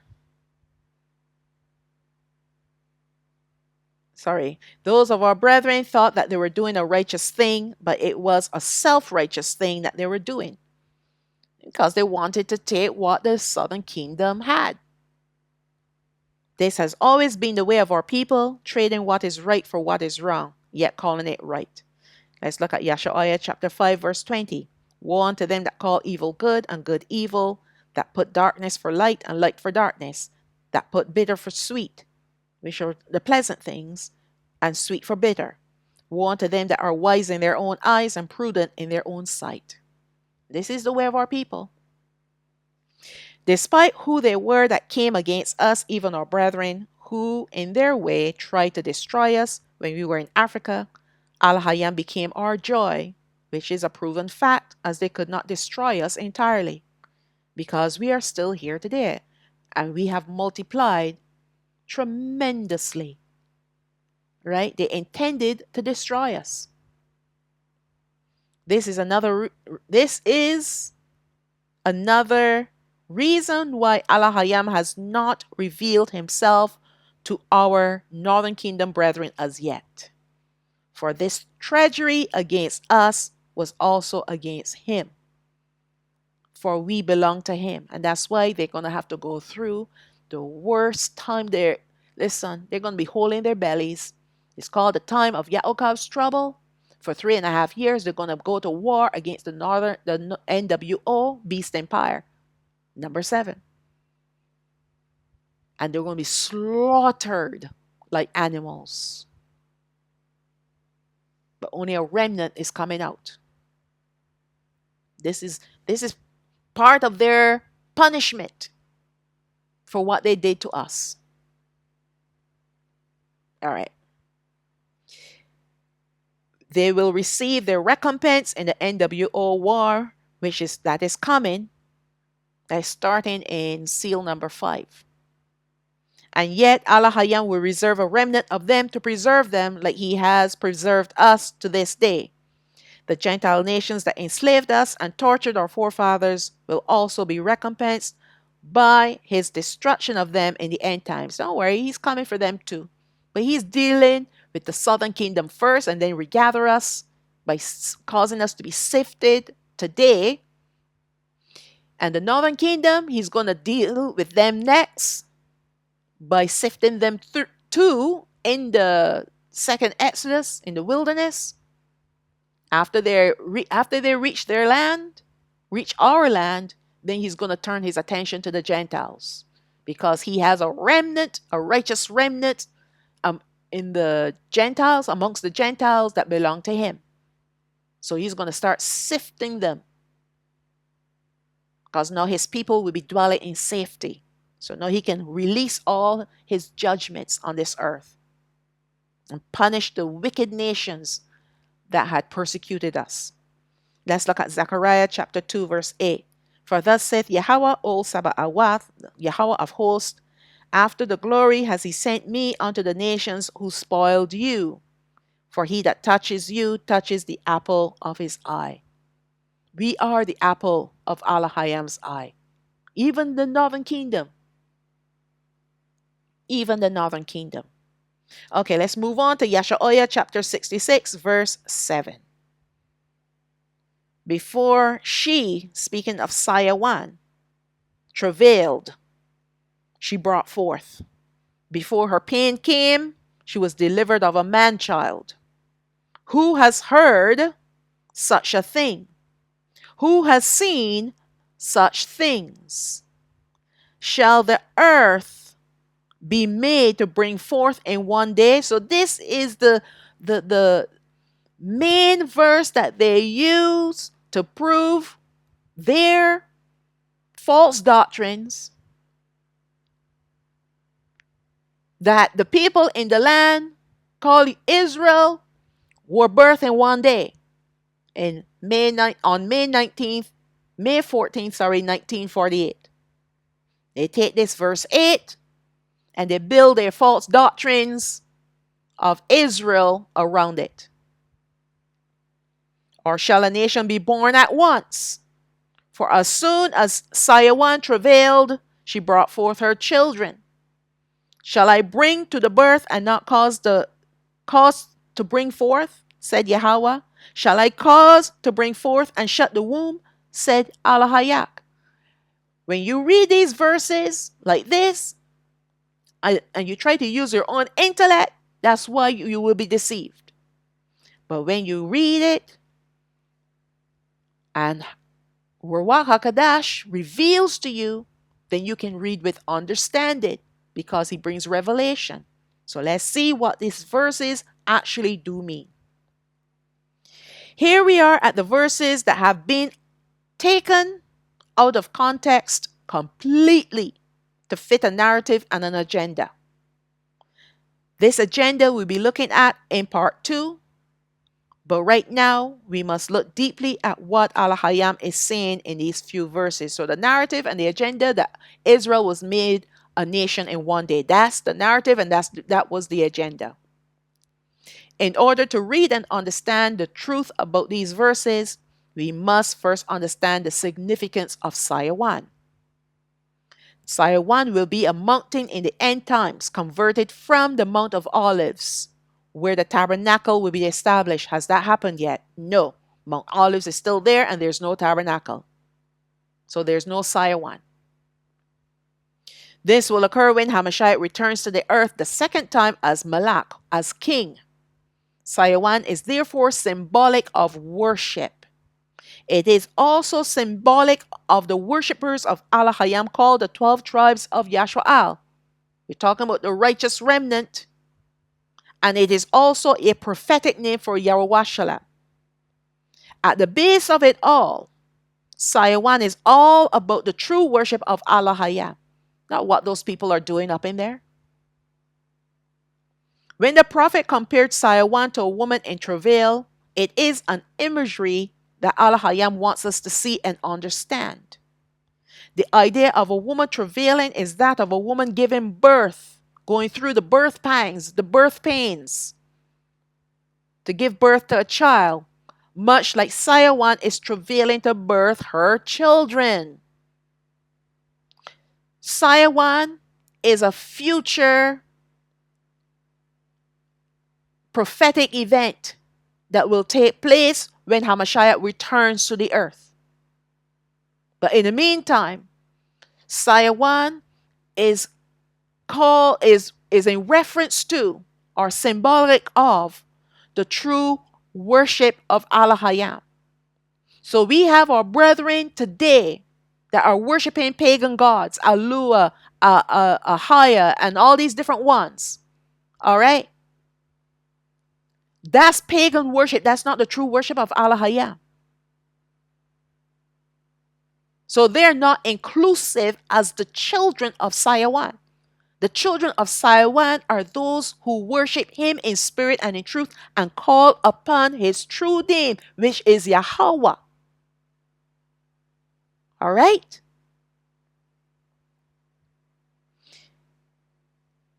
So she is going to be travailing to give birth to her children. So let's understand what this all means. If we know that Sayawan is about the true worship of Alahayam Yahweh, which is inclusive of his mountain, his tabernacle, his city, and his people, then it is not too difficult to understand the imagery.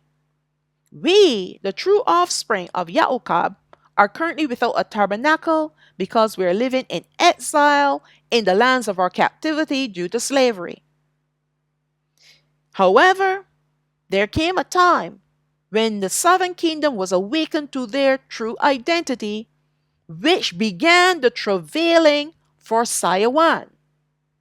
Once we were awakened, it began the ripple effect of discovering our history, our culture, and especially our worship. This then led us down the path to discover the true identity of our Savior, who is Hamashiach, Yahweh, and Alahayam Yahweh. And then, of course, this took us to discovering even more. When we began to awaken and truly began to worship Alahayam, then Sayawan began to travail. She will continue to do so until the northern kingdom is awakened to their true identity and worship.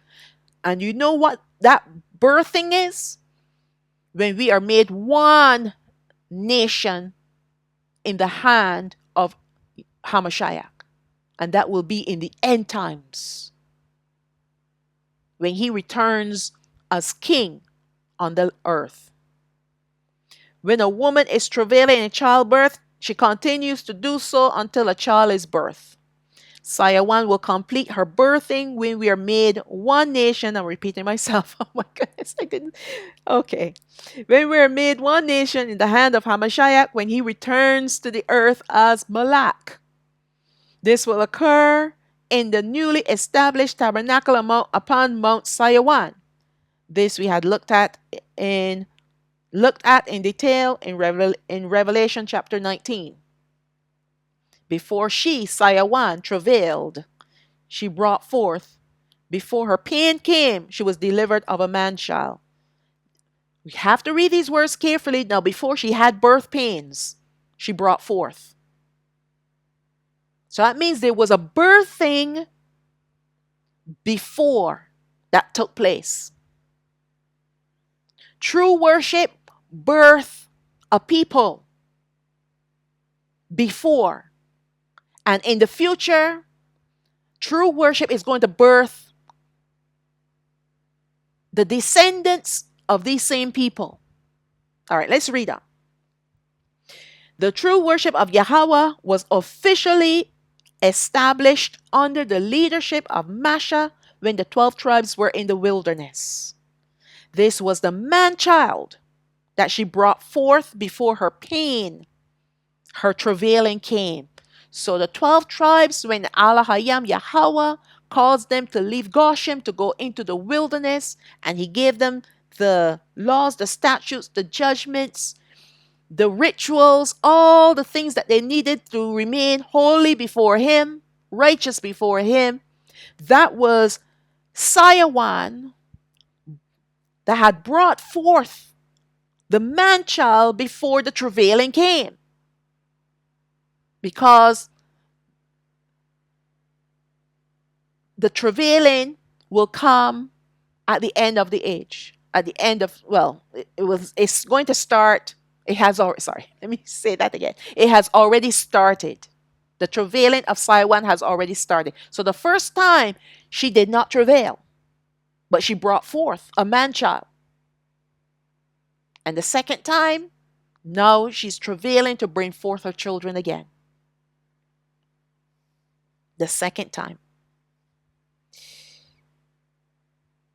Let's see where I left off.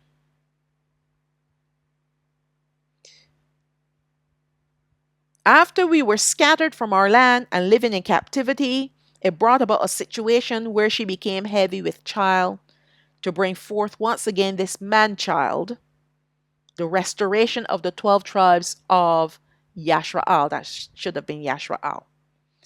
It was the southern kingdom's awakening which sparked her travailing this second time.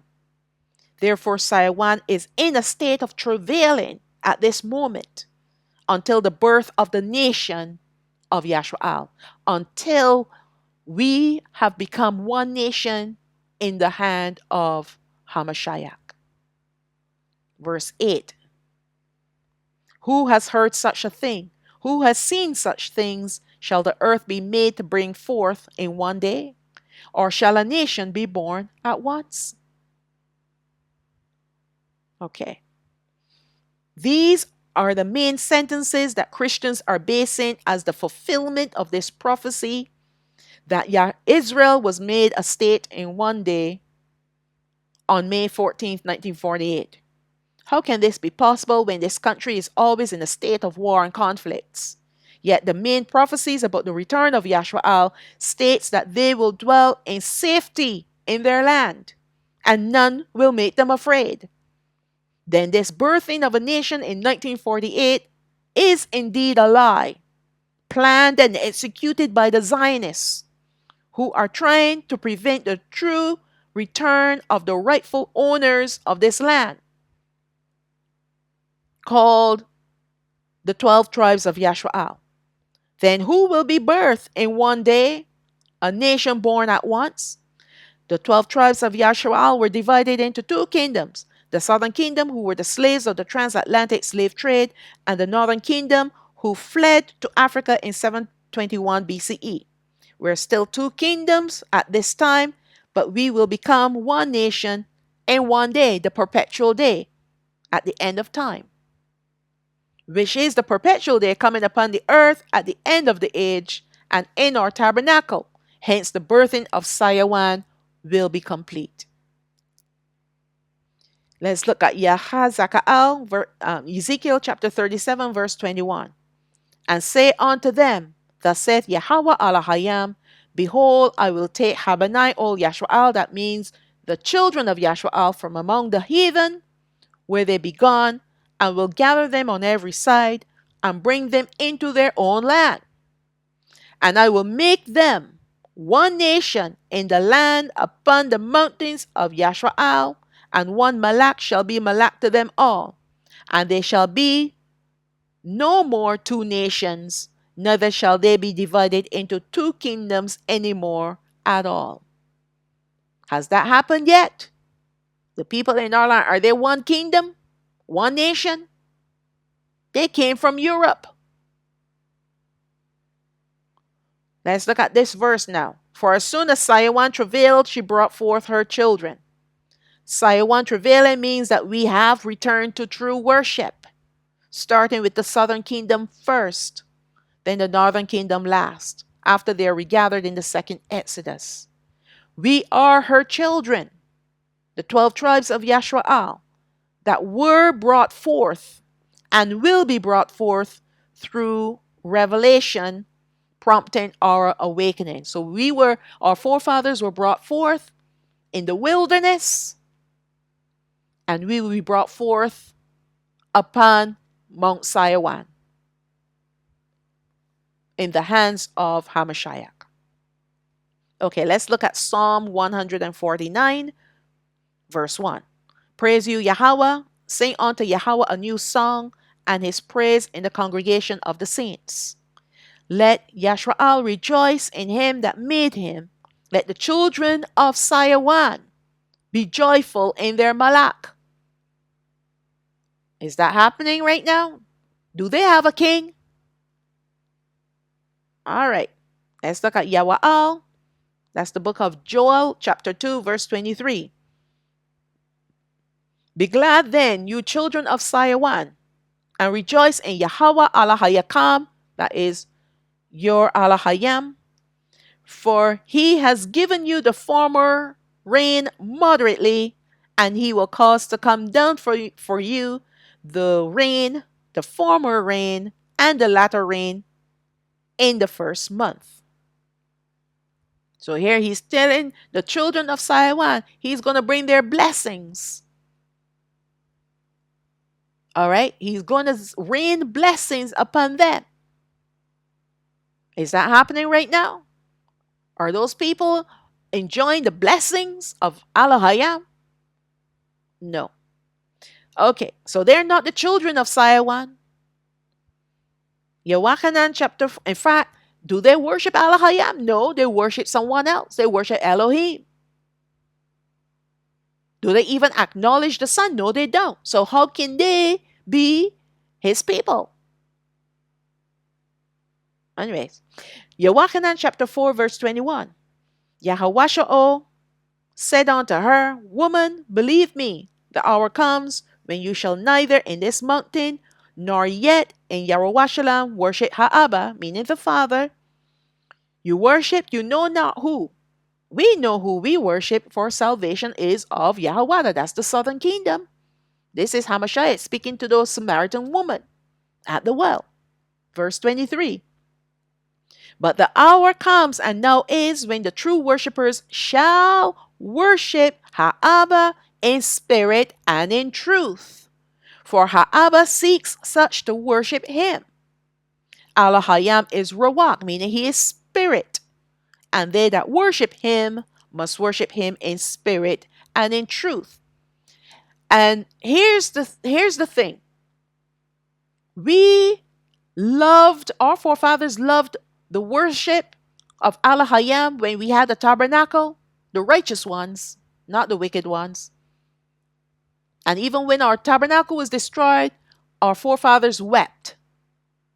They wept like babies because that's the only worship that we know.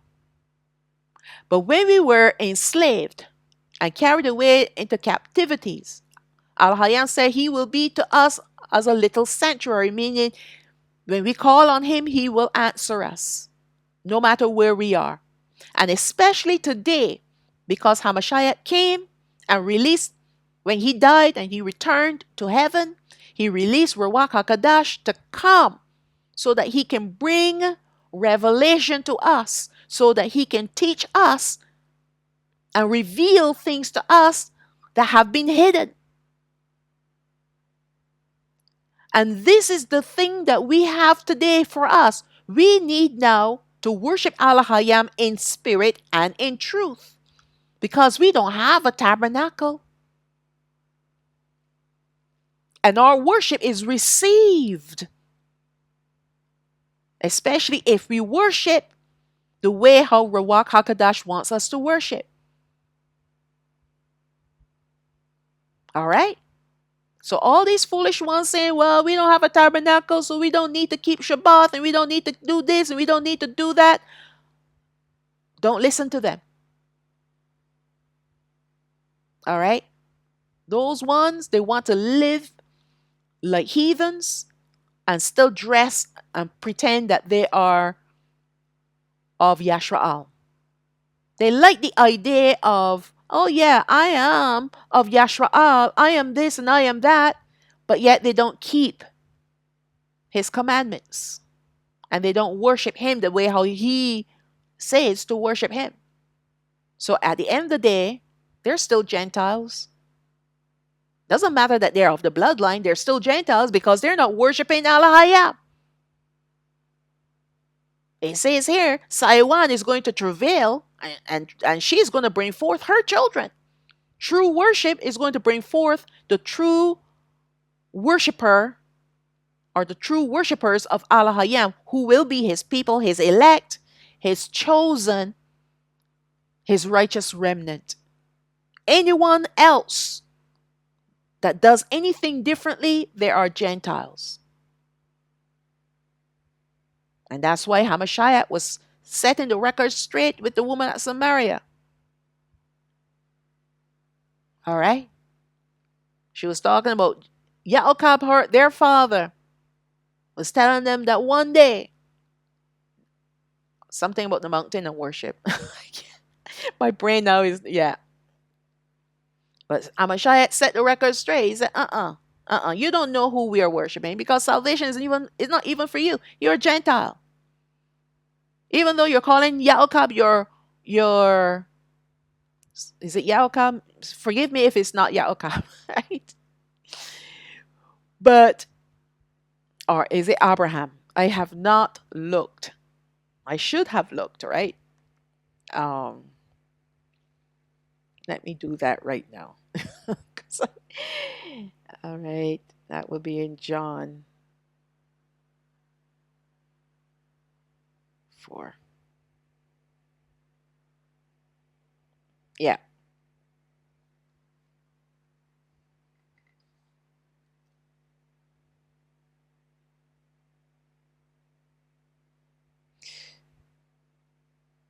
So what the woman said is that yes, it was Yaakov.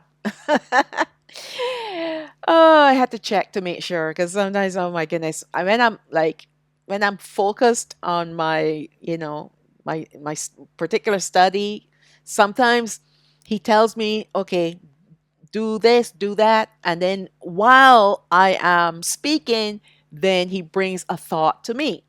All right. So, yes, she did say that, are you greater than our father, Yaakov, who gave us this well and drank thereof himself and his children and his cattle? So, right there and then, she is established the fact that, hey, I'm of Yaakov. I'm of the bloodline. All right. But Hamashiach had to set the record straight. He said, you don't know who you're talking about. You don't know what you're talking about. Because salvation is for the southern kingdom, right? And those who will worship Alahayam in spirit and in truth.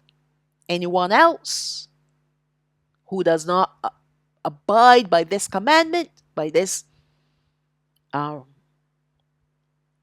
this commandment to worship Alahayam in spirit and in truth, you're a Gentile.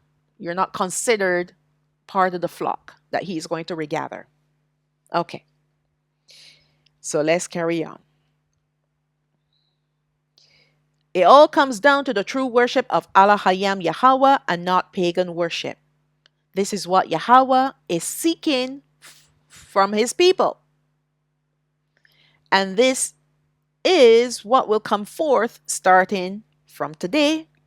All who belongs to him of the southern kingdom, who were awakened and are obediently seeking him to worship him in spirit and in truth. We don't have a choice because we don't have a tabernacle. I don't care if you build a perfect tent, a replica of what you think was in the wilderness, that will not be received by Alahayam. All we have right now is Ruach HaKadosh, who will make a place wherever we go or wherever we are to be a little sanctuary where we can worship Alahayam in spirit and in truth. All right? Truly, it could not be any other way, as we are a scattered people without our land. So he is to us at this moment a little sanctuary while we are in exile, so that we can worship him even without a tabernacle. Let's look at Yashaoyah chapter 11, verse 16. Therefore say, thus said Yahweh Alahayam, although I have cast them far off among the heathen, and although I have scattered them among the countries, yet will I be to them as a little sanctuary in the countries where they come, meaning where they are. Okay? Therefore say, thus said Yahweh Alahayam, I will even gather you from among the people and assemble you out of the countries where you have been scattered, and I will give you the land of Yashaoyah. So my question is, were those people regathered from all these different countries, from being enslaved, from being captives? No. Okay, let's look at verse 9 now. Shall I bring to the birth and not cause to birth, and not cause to bring forth? Said Yahweh. Shall I cause to bring forth and shut the womb? Said Alahayam. Yashaoyah, the 12 tribes, became a people after they left Goshen, meaning they became a nation after being enslaved by Mitzrayim, which is Egypt. Alahayam made them into a nation in the wilderness by giving them his laws, statutes, commandments, judgments, ordinances, and what rituals and what have you. He gave them the tabernacle as well and a priesthood. Yashaoyah, the nation, was birthed this day in the wilderness. And that's Sayawan, bringing forth without pain, without travailing. But after they played the harlot many times, Alahayam scattered them amongst the heathens far away from their land. But Alahayam have a plan of regathering his people to birth them again as a nation living in their land. He purposely did not shut the womb of Sayawan, meaning that he did not prevent his people from discovering true worship, because he sent the revelation through his Ruach Kadash, his Holy Spirit. Now the second time, when Yashaoyah will return, they will never again turn away from their worship of Alahayam, and Sayawan will finally birth her children. So he didn't shut the womb after our forefathers. After the first time our forefathers became a nation, then they rebelled and he scattered us. He did not shut the womb of Sayawan. He made a way through his son for our people to be restored to him, to be redeemed to him. Okay, let's look at Yashaoyah chapter 37, verse 23. Neither shall they defile themselves any more with their idols, nor with their detestable things, nor with any of their transgressions. But I will save them out of all their dwelling places wherein they have sinned, and will cleanse them. So shall they be my people, and I will be their Alahayam. All right? When he brings us out, and he brings us to our land again, We will be his true worshipers. Once we are returned to our land, we will dwell in safety, and no one will be able to be a threat to us anymore. Is that happening today? Every place around this nation called Israel is threatening them. All these countries around them threatening them. Alahayam will be dwelling in our midst, and his glory will surround us. Now, does this sound as if this promise of safety is being carried out according to the promise of Alahayam today with those people in our land? No. Or does it seem like there are constant conflicts in Israel? Does it seem that way? Yes. Every time you look around, there's something going on up in there. All right? But when he regathers us, all the things that used to defile us, and all the idols and detestable things that we used to do, and all our transgressions that we committed against him, will be no more. When we are returned to our land, the land will be a cleansed land, and the people will be cleansed too. And that's why he will be our Alahayam, and that's covenant. And he will come and dwell in our midst. Let's look at Yashaoyah chapter 34, verse 27. That's Ezekiel 34, verse 27. And the tree of the field shall yield her fruit, and the earth shall yield her increase, and they shall be safe in their land, and shall know that I am Yahweh, when I have broken the bands of their yoke. What's that yoke? Slavery. Have those people come from slavery? And deliver them out of the hand of those that serve themselves of them. Is this speaking of those people up in there? Verse 28.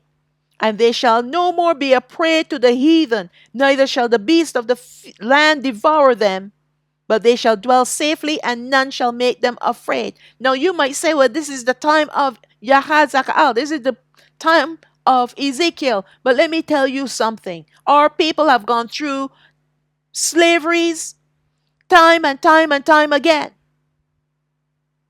All right? Until this last slavery in the 1600s. And since then, we have not been returned to our land. We're still dwelling in the land where we were, well, some of us, the land of captivity, though. All right? Has he broken the bands of our yoke? No, we're still under bondage. As long as we are not dwelling in our land or dwelling with him, we are in bondage. And when I said dwelling with him, the southern kingdom will be taken in chariots to be with him. When we are taken, then the bands of our yoke will be broken. Slavery will be over. Just because you're walking around without a yoke doesn't mean that you're not spiritually yoked. We're all spiritually yoked under the system. And the only way that we can escape and live in freedom is when he regathers us, because only he can break the bands of our yoke. Only he can break us out of slavery, out of captivity. Yes, you can get up in the morning and go to work and get on a bus, a car, or a train, or even an airplane. You think that's freedom? Look at all the different hoops and loops that you got to jump through in order to get on an airplane today. You can't travel from one country to another unless you have a visa, depending on if you need a visa for that land.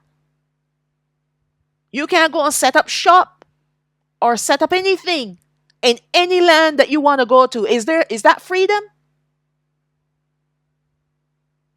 You want to move to another country, you have to have all the credentials in place. You can't just move from point A to point B. Even if you're living on the same continent, you have to have papers to give you permission to move from point A to point B. That's not freedom.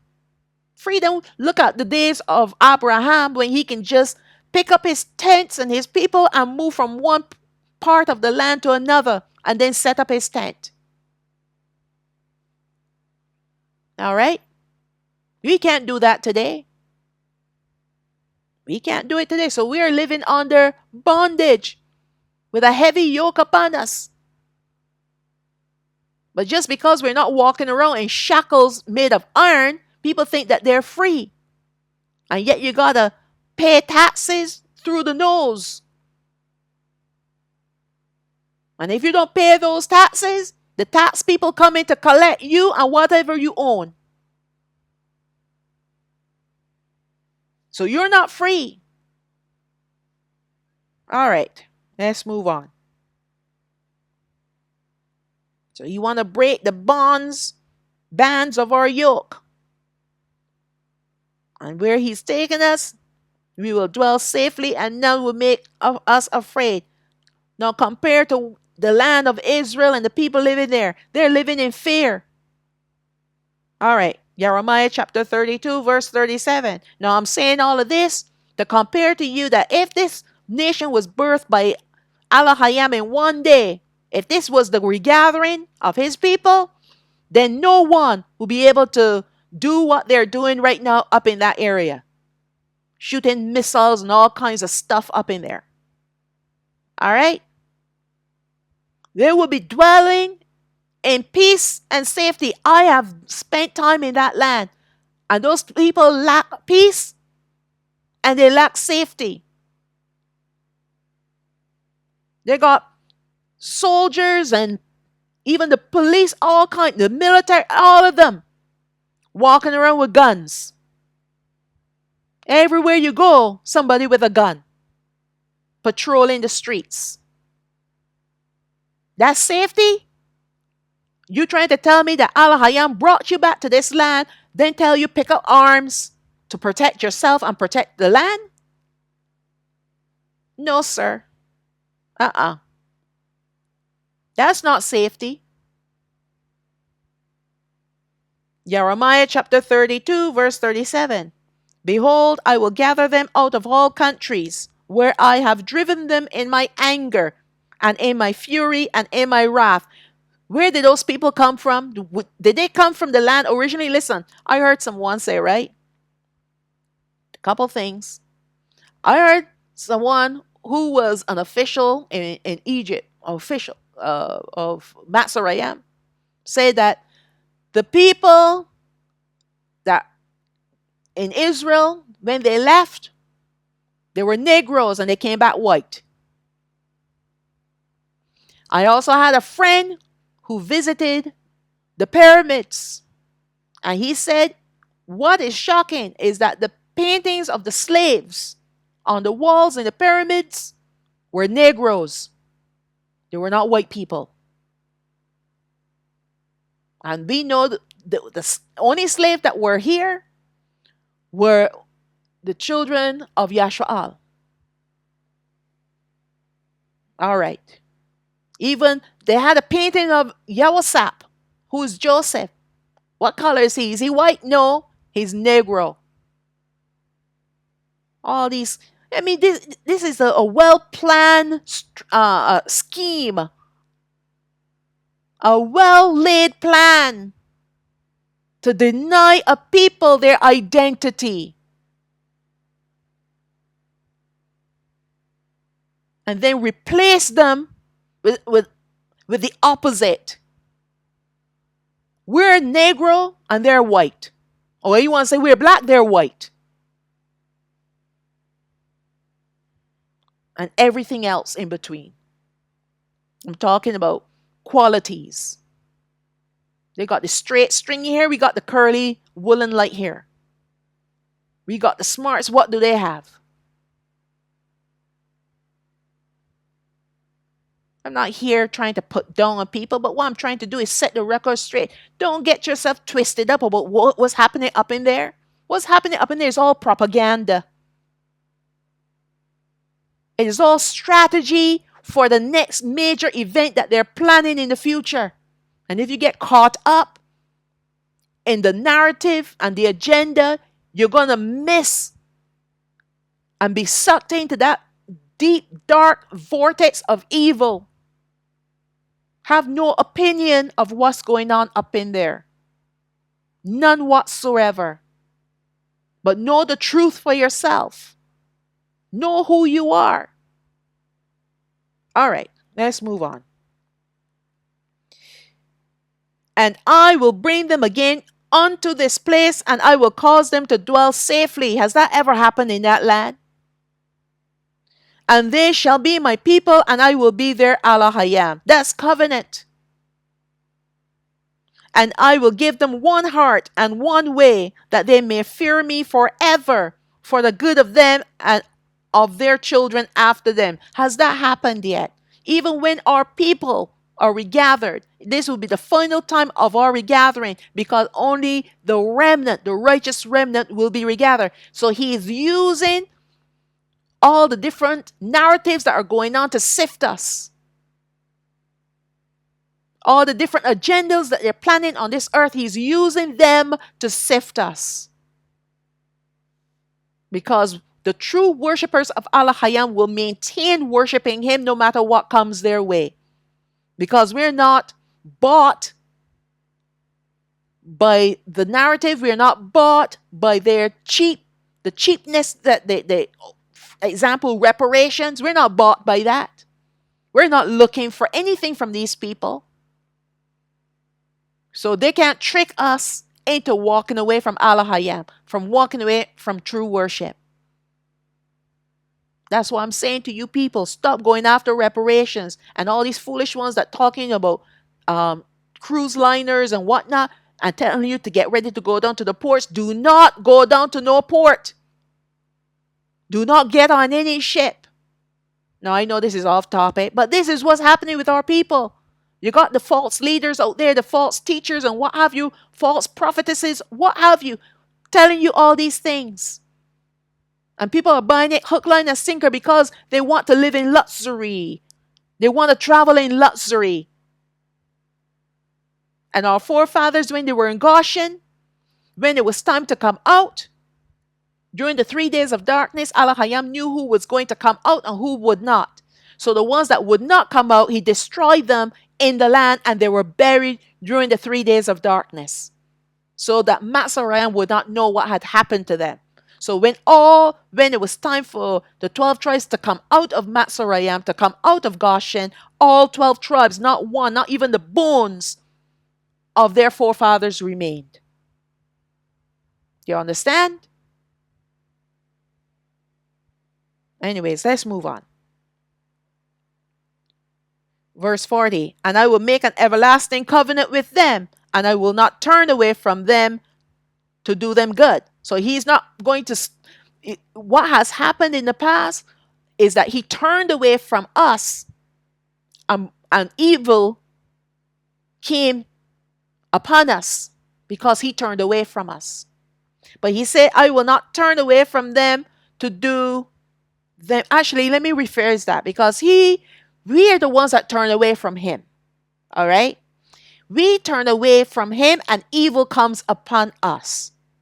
But what he's saying here, I am not going to turn away from them or prevent from doing good to them. All right? He's going to make sure to do good for the ones that are his true worshipers. But I will put my fear in their hearts that they shall not depart from me. And his fear means his awe, not trembling, not horror. He's talking about awe. And why will we be in awe of him? Because of how marvelous he is. All right? He will reveal himself to us. And when he reveals himself to us, we will be in awe of him. Today, he reveals himself in small portions.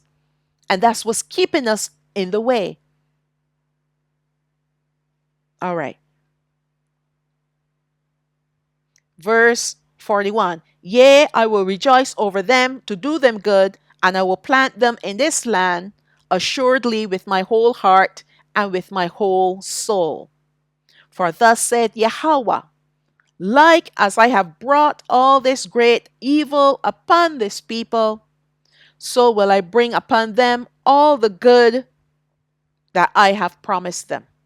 So when he said he has brought evil, is because he lowered the hedge around us. When he lowers the hedge, then evil can find us. When the hedge is up, evil can't come near. So when he says he's brought evil, is because he's lowered the hedge and gave permission to the evil spirits to come and torment us. All right? And the reason why he did that is because of rebellion. And we tie his hands when we are rebellious. We know that this prophecy was given by Jeremiah at the time when the southern kingdom was taken by the king of Babylon and taken there as captives and not to the countries. This then means that this part of the prophecy, the verses above, are in reference to a future time when Alahayam will regather his people from all the countries, more than one country, to return them to the land Yashaoyah. Therefore, this part of the prophecy has nothing to do with our forefathers taken to Babylon. One might argue that Babylon was an empire that included other countries. This is true.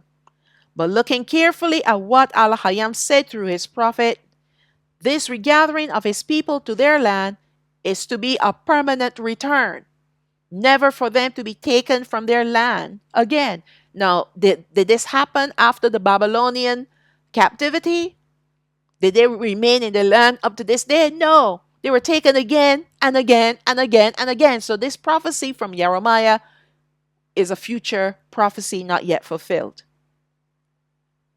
He also stated the terms of his covenant, which he will dwell in their midst to be their Alahayam, and they are to be his people. That's covenant. Yet if this had occurred after our forefathers returned to Yashaoyah from their exile in Babylon, why then were they scattered again and taken as captives more times after this?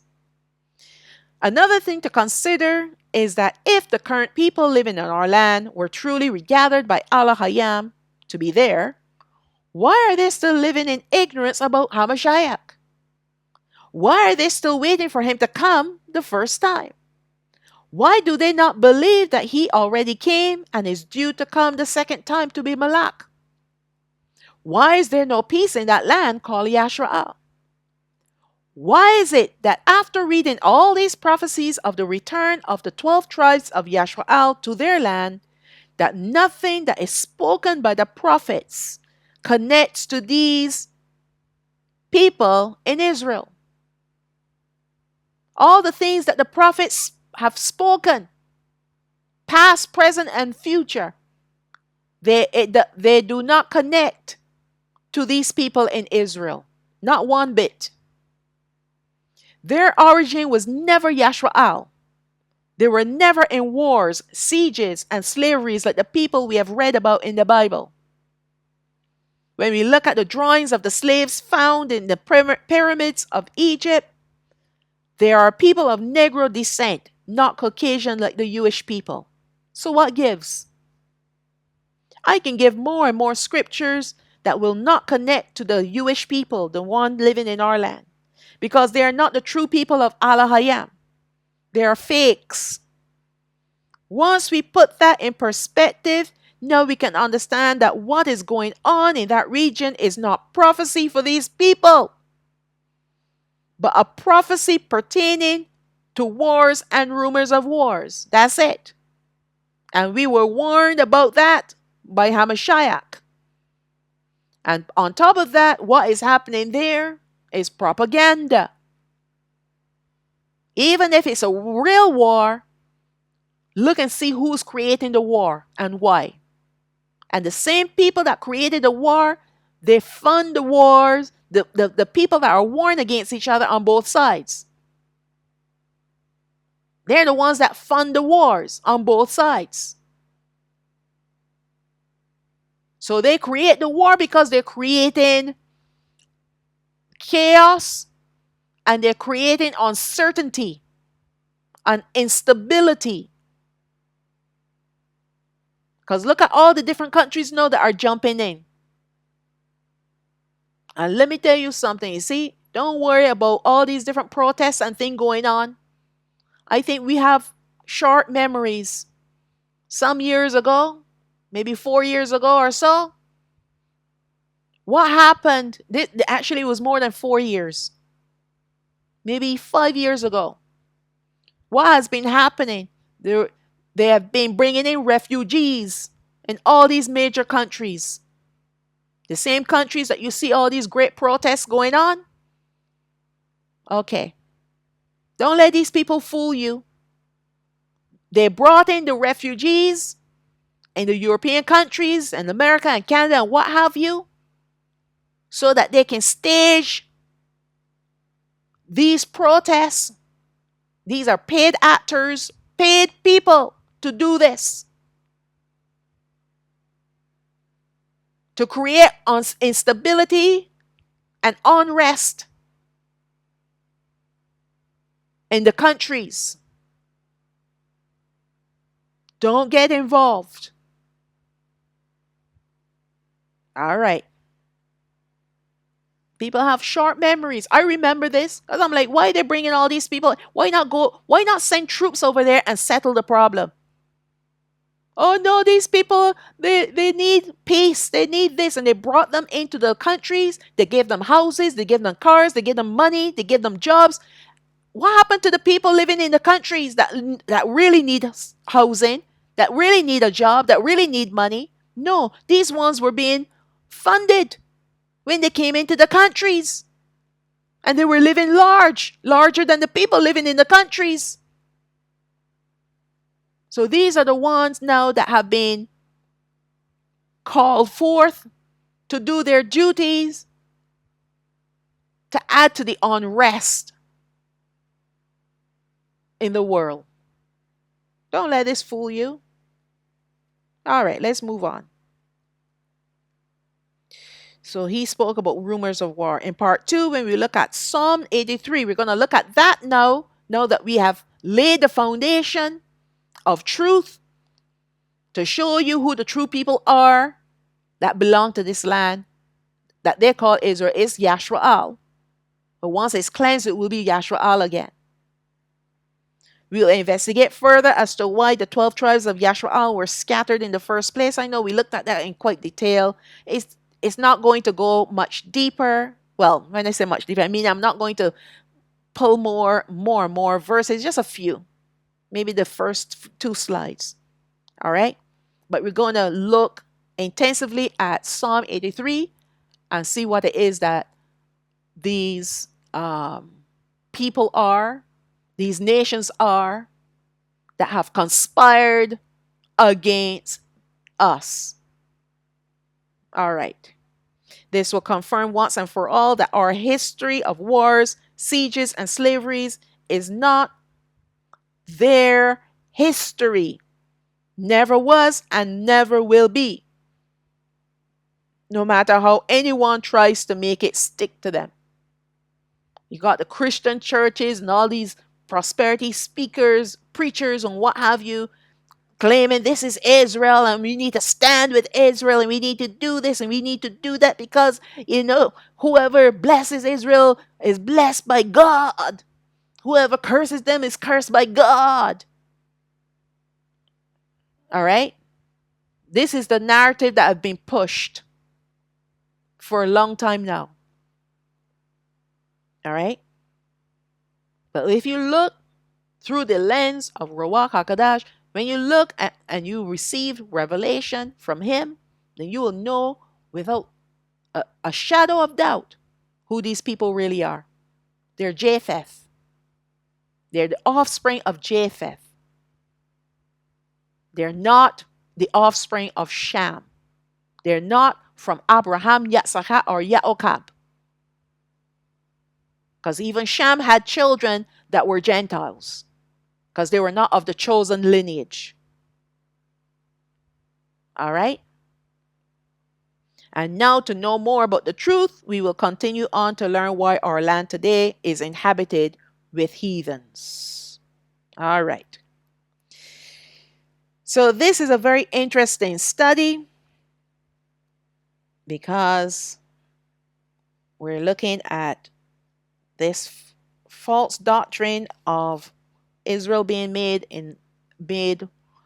a nation in one day, when in fact it's nothing to do with them. It has everything to do with the Negroes when they're returned. All right. All right. So that's the ending of part one. And we have part two. We're going to look in detail at Psalm 83. And once and for all, we'll know the truth. And the truth shall do what? Set us free.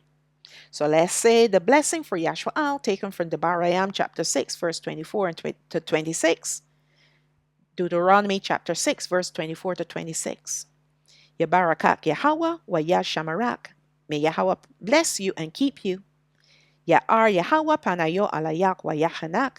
May Yahweh cause his face to shine upon you and have favor upon you. Yasha'a Yahweh panayo alayak wa yashamlak shalawah.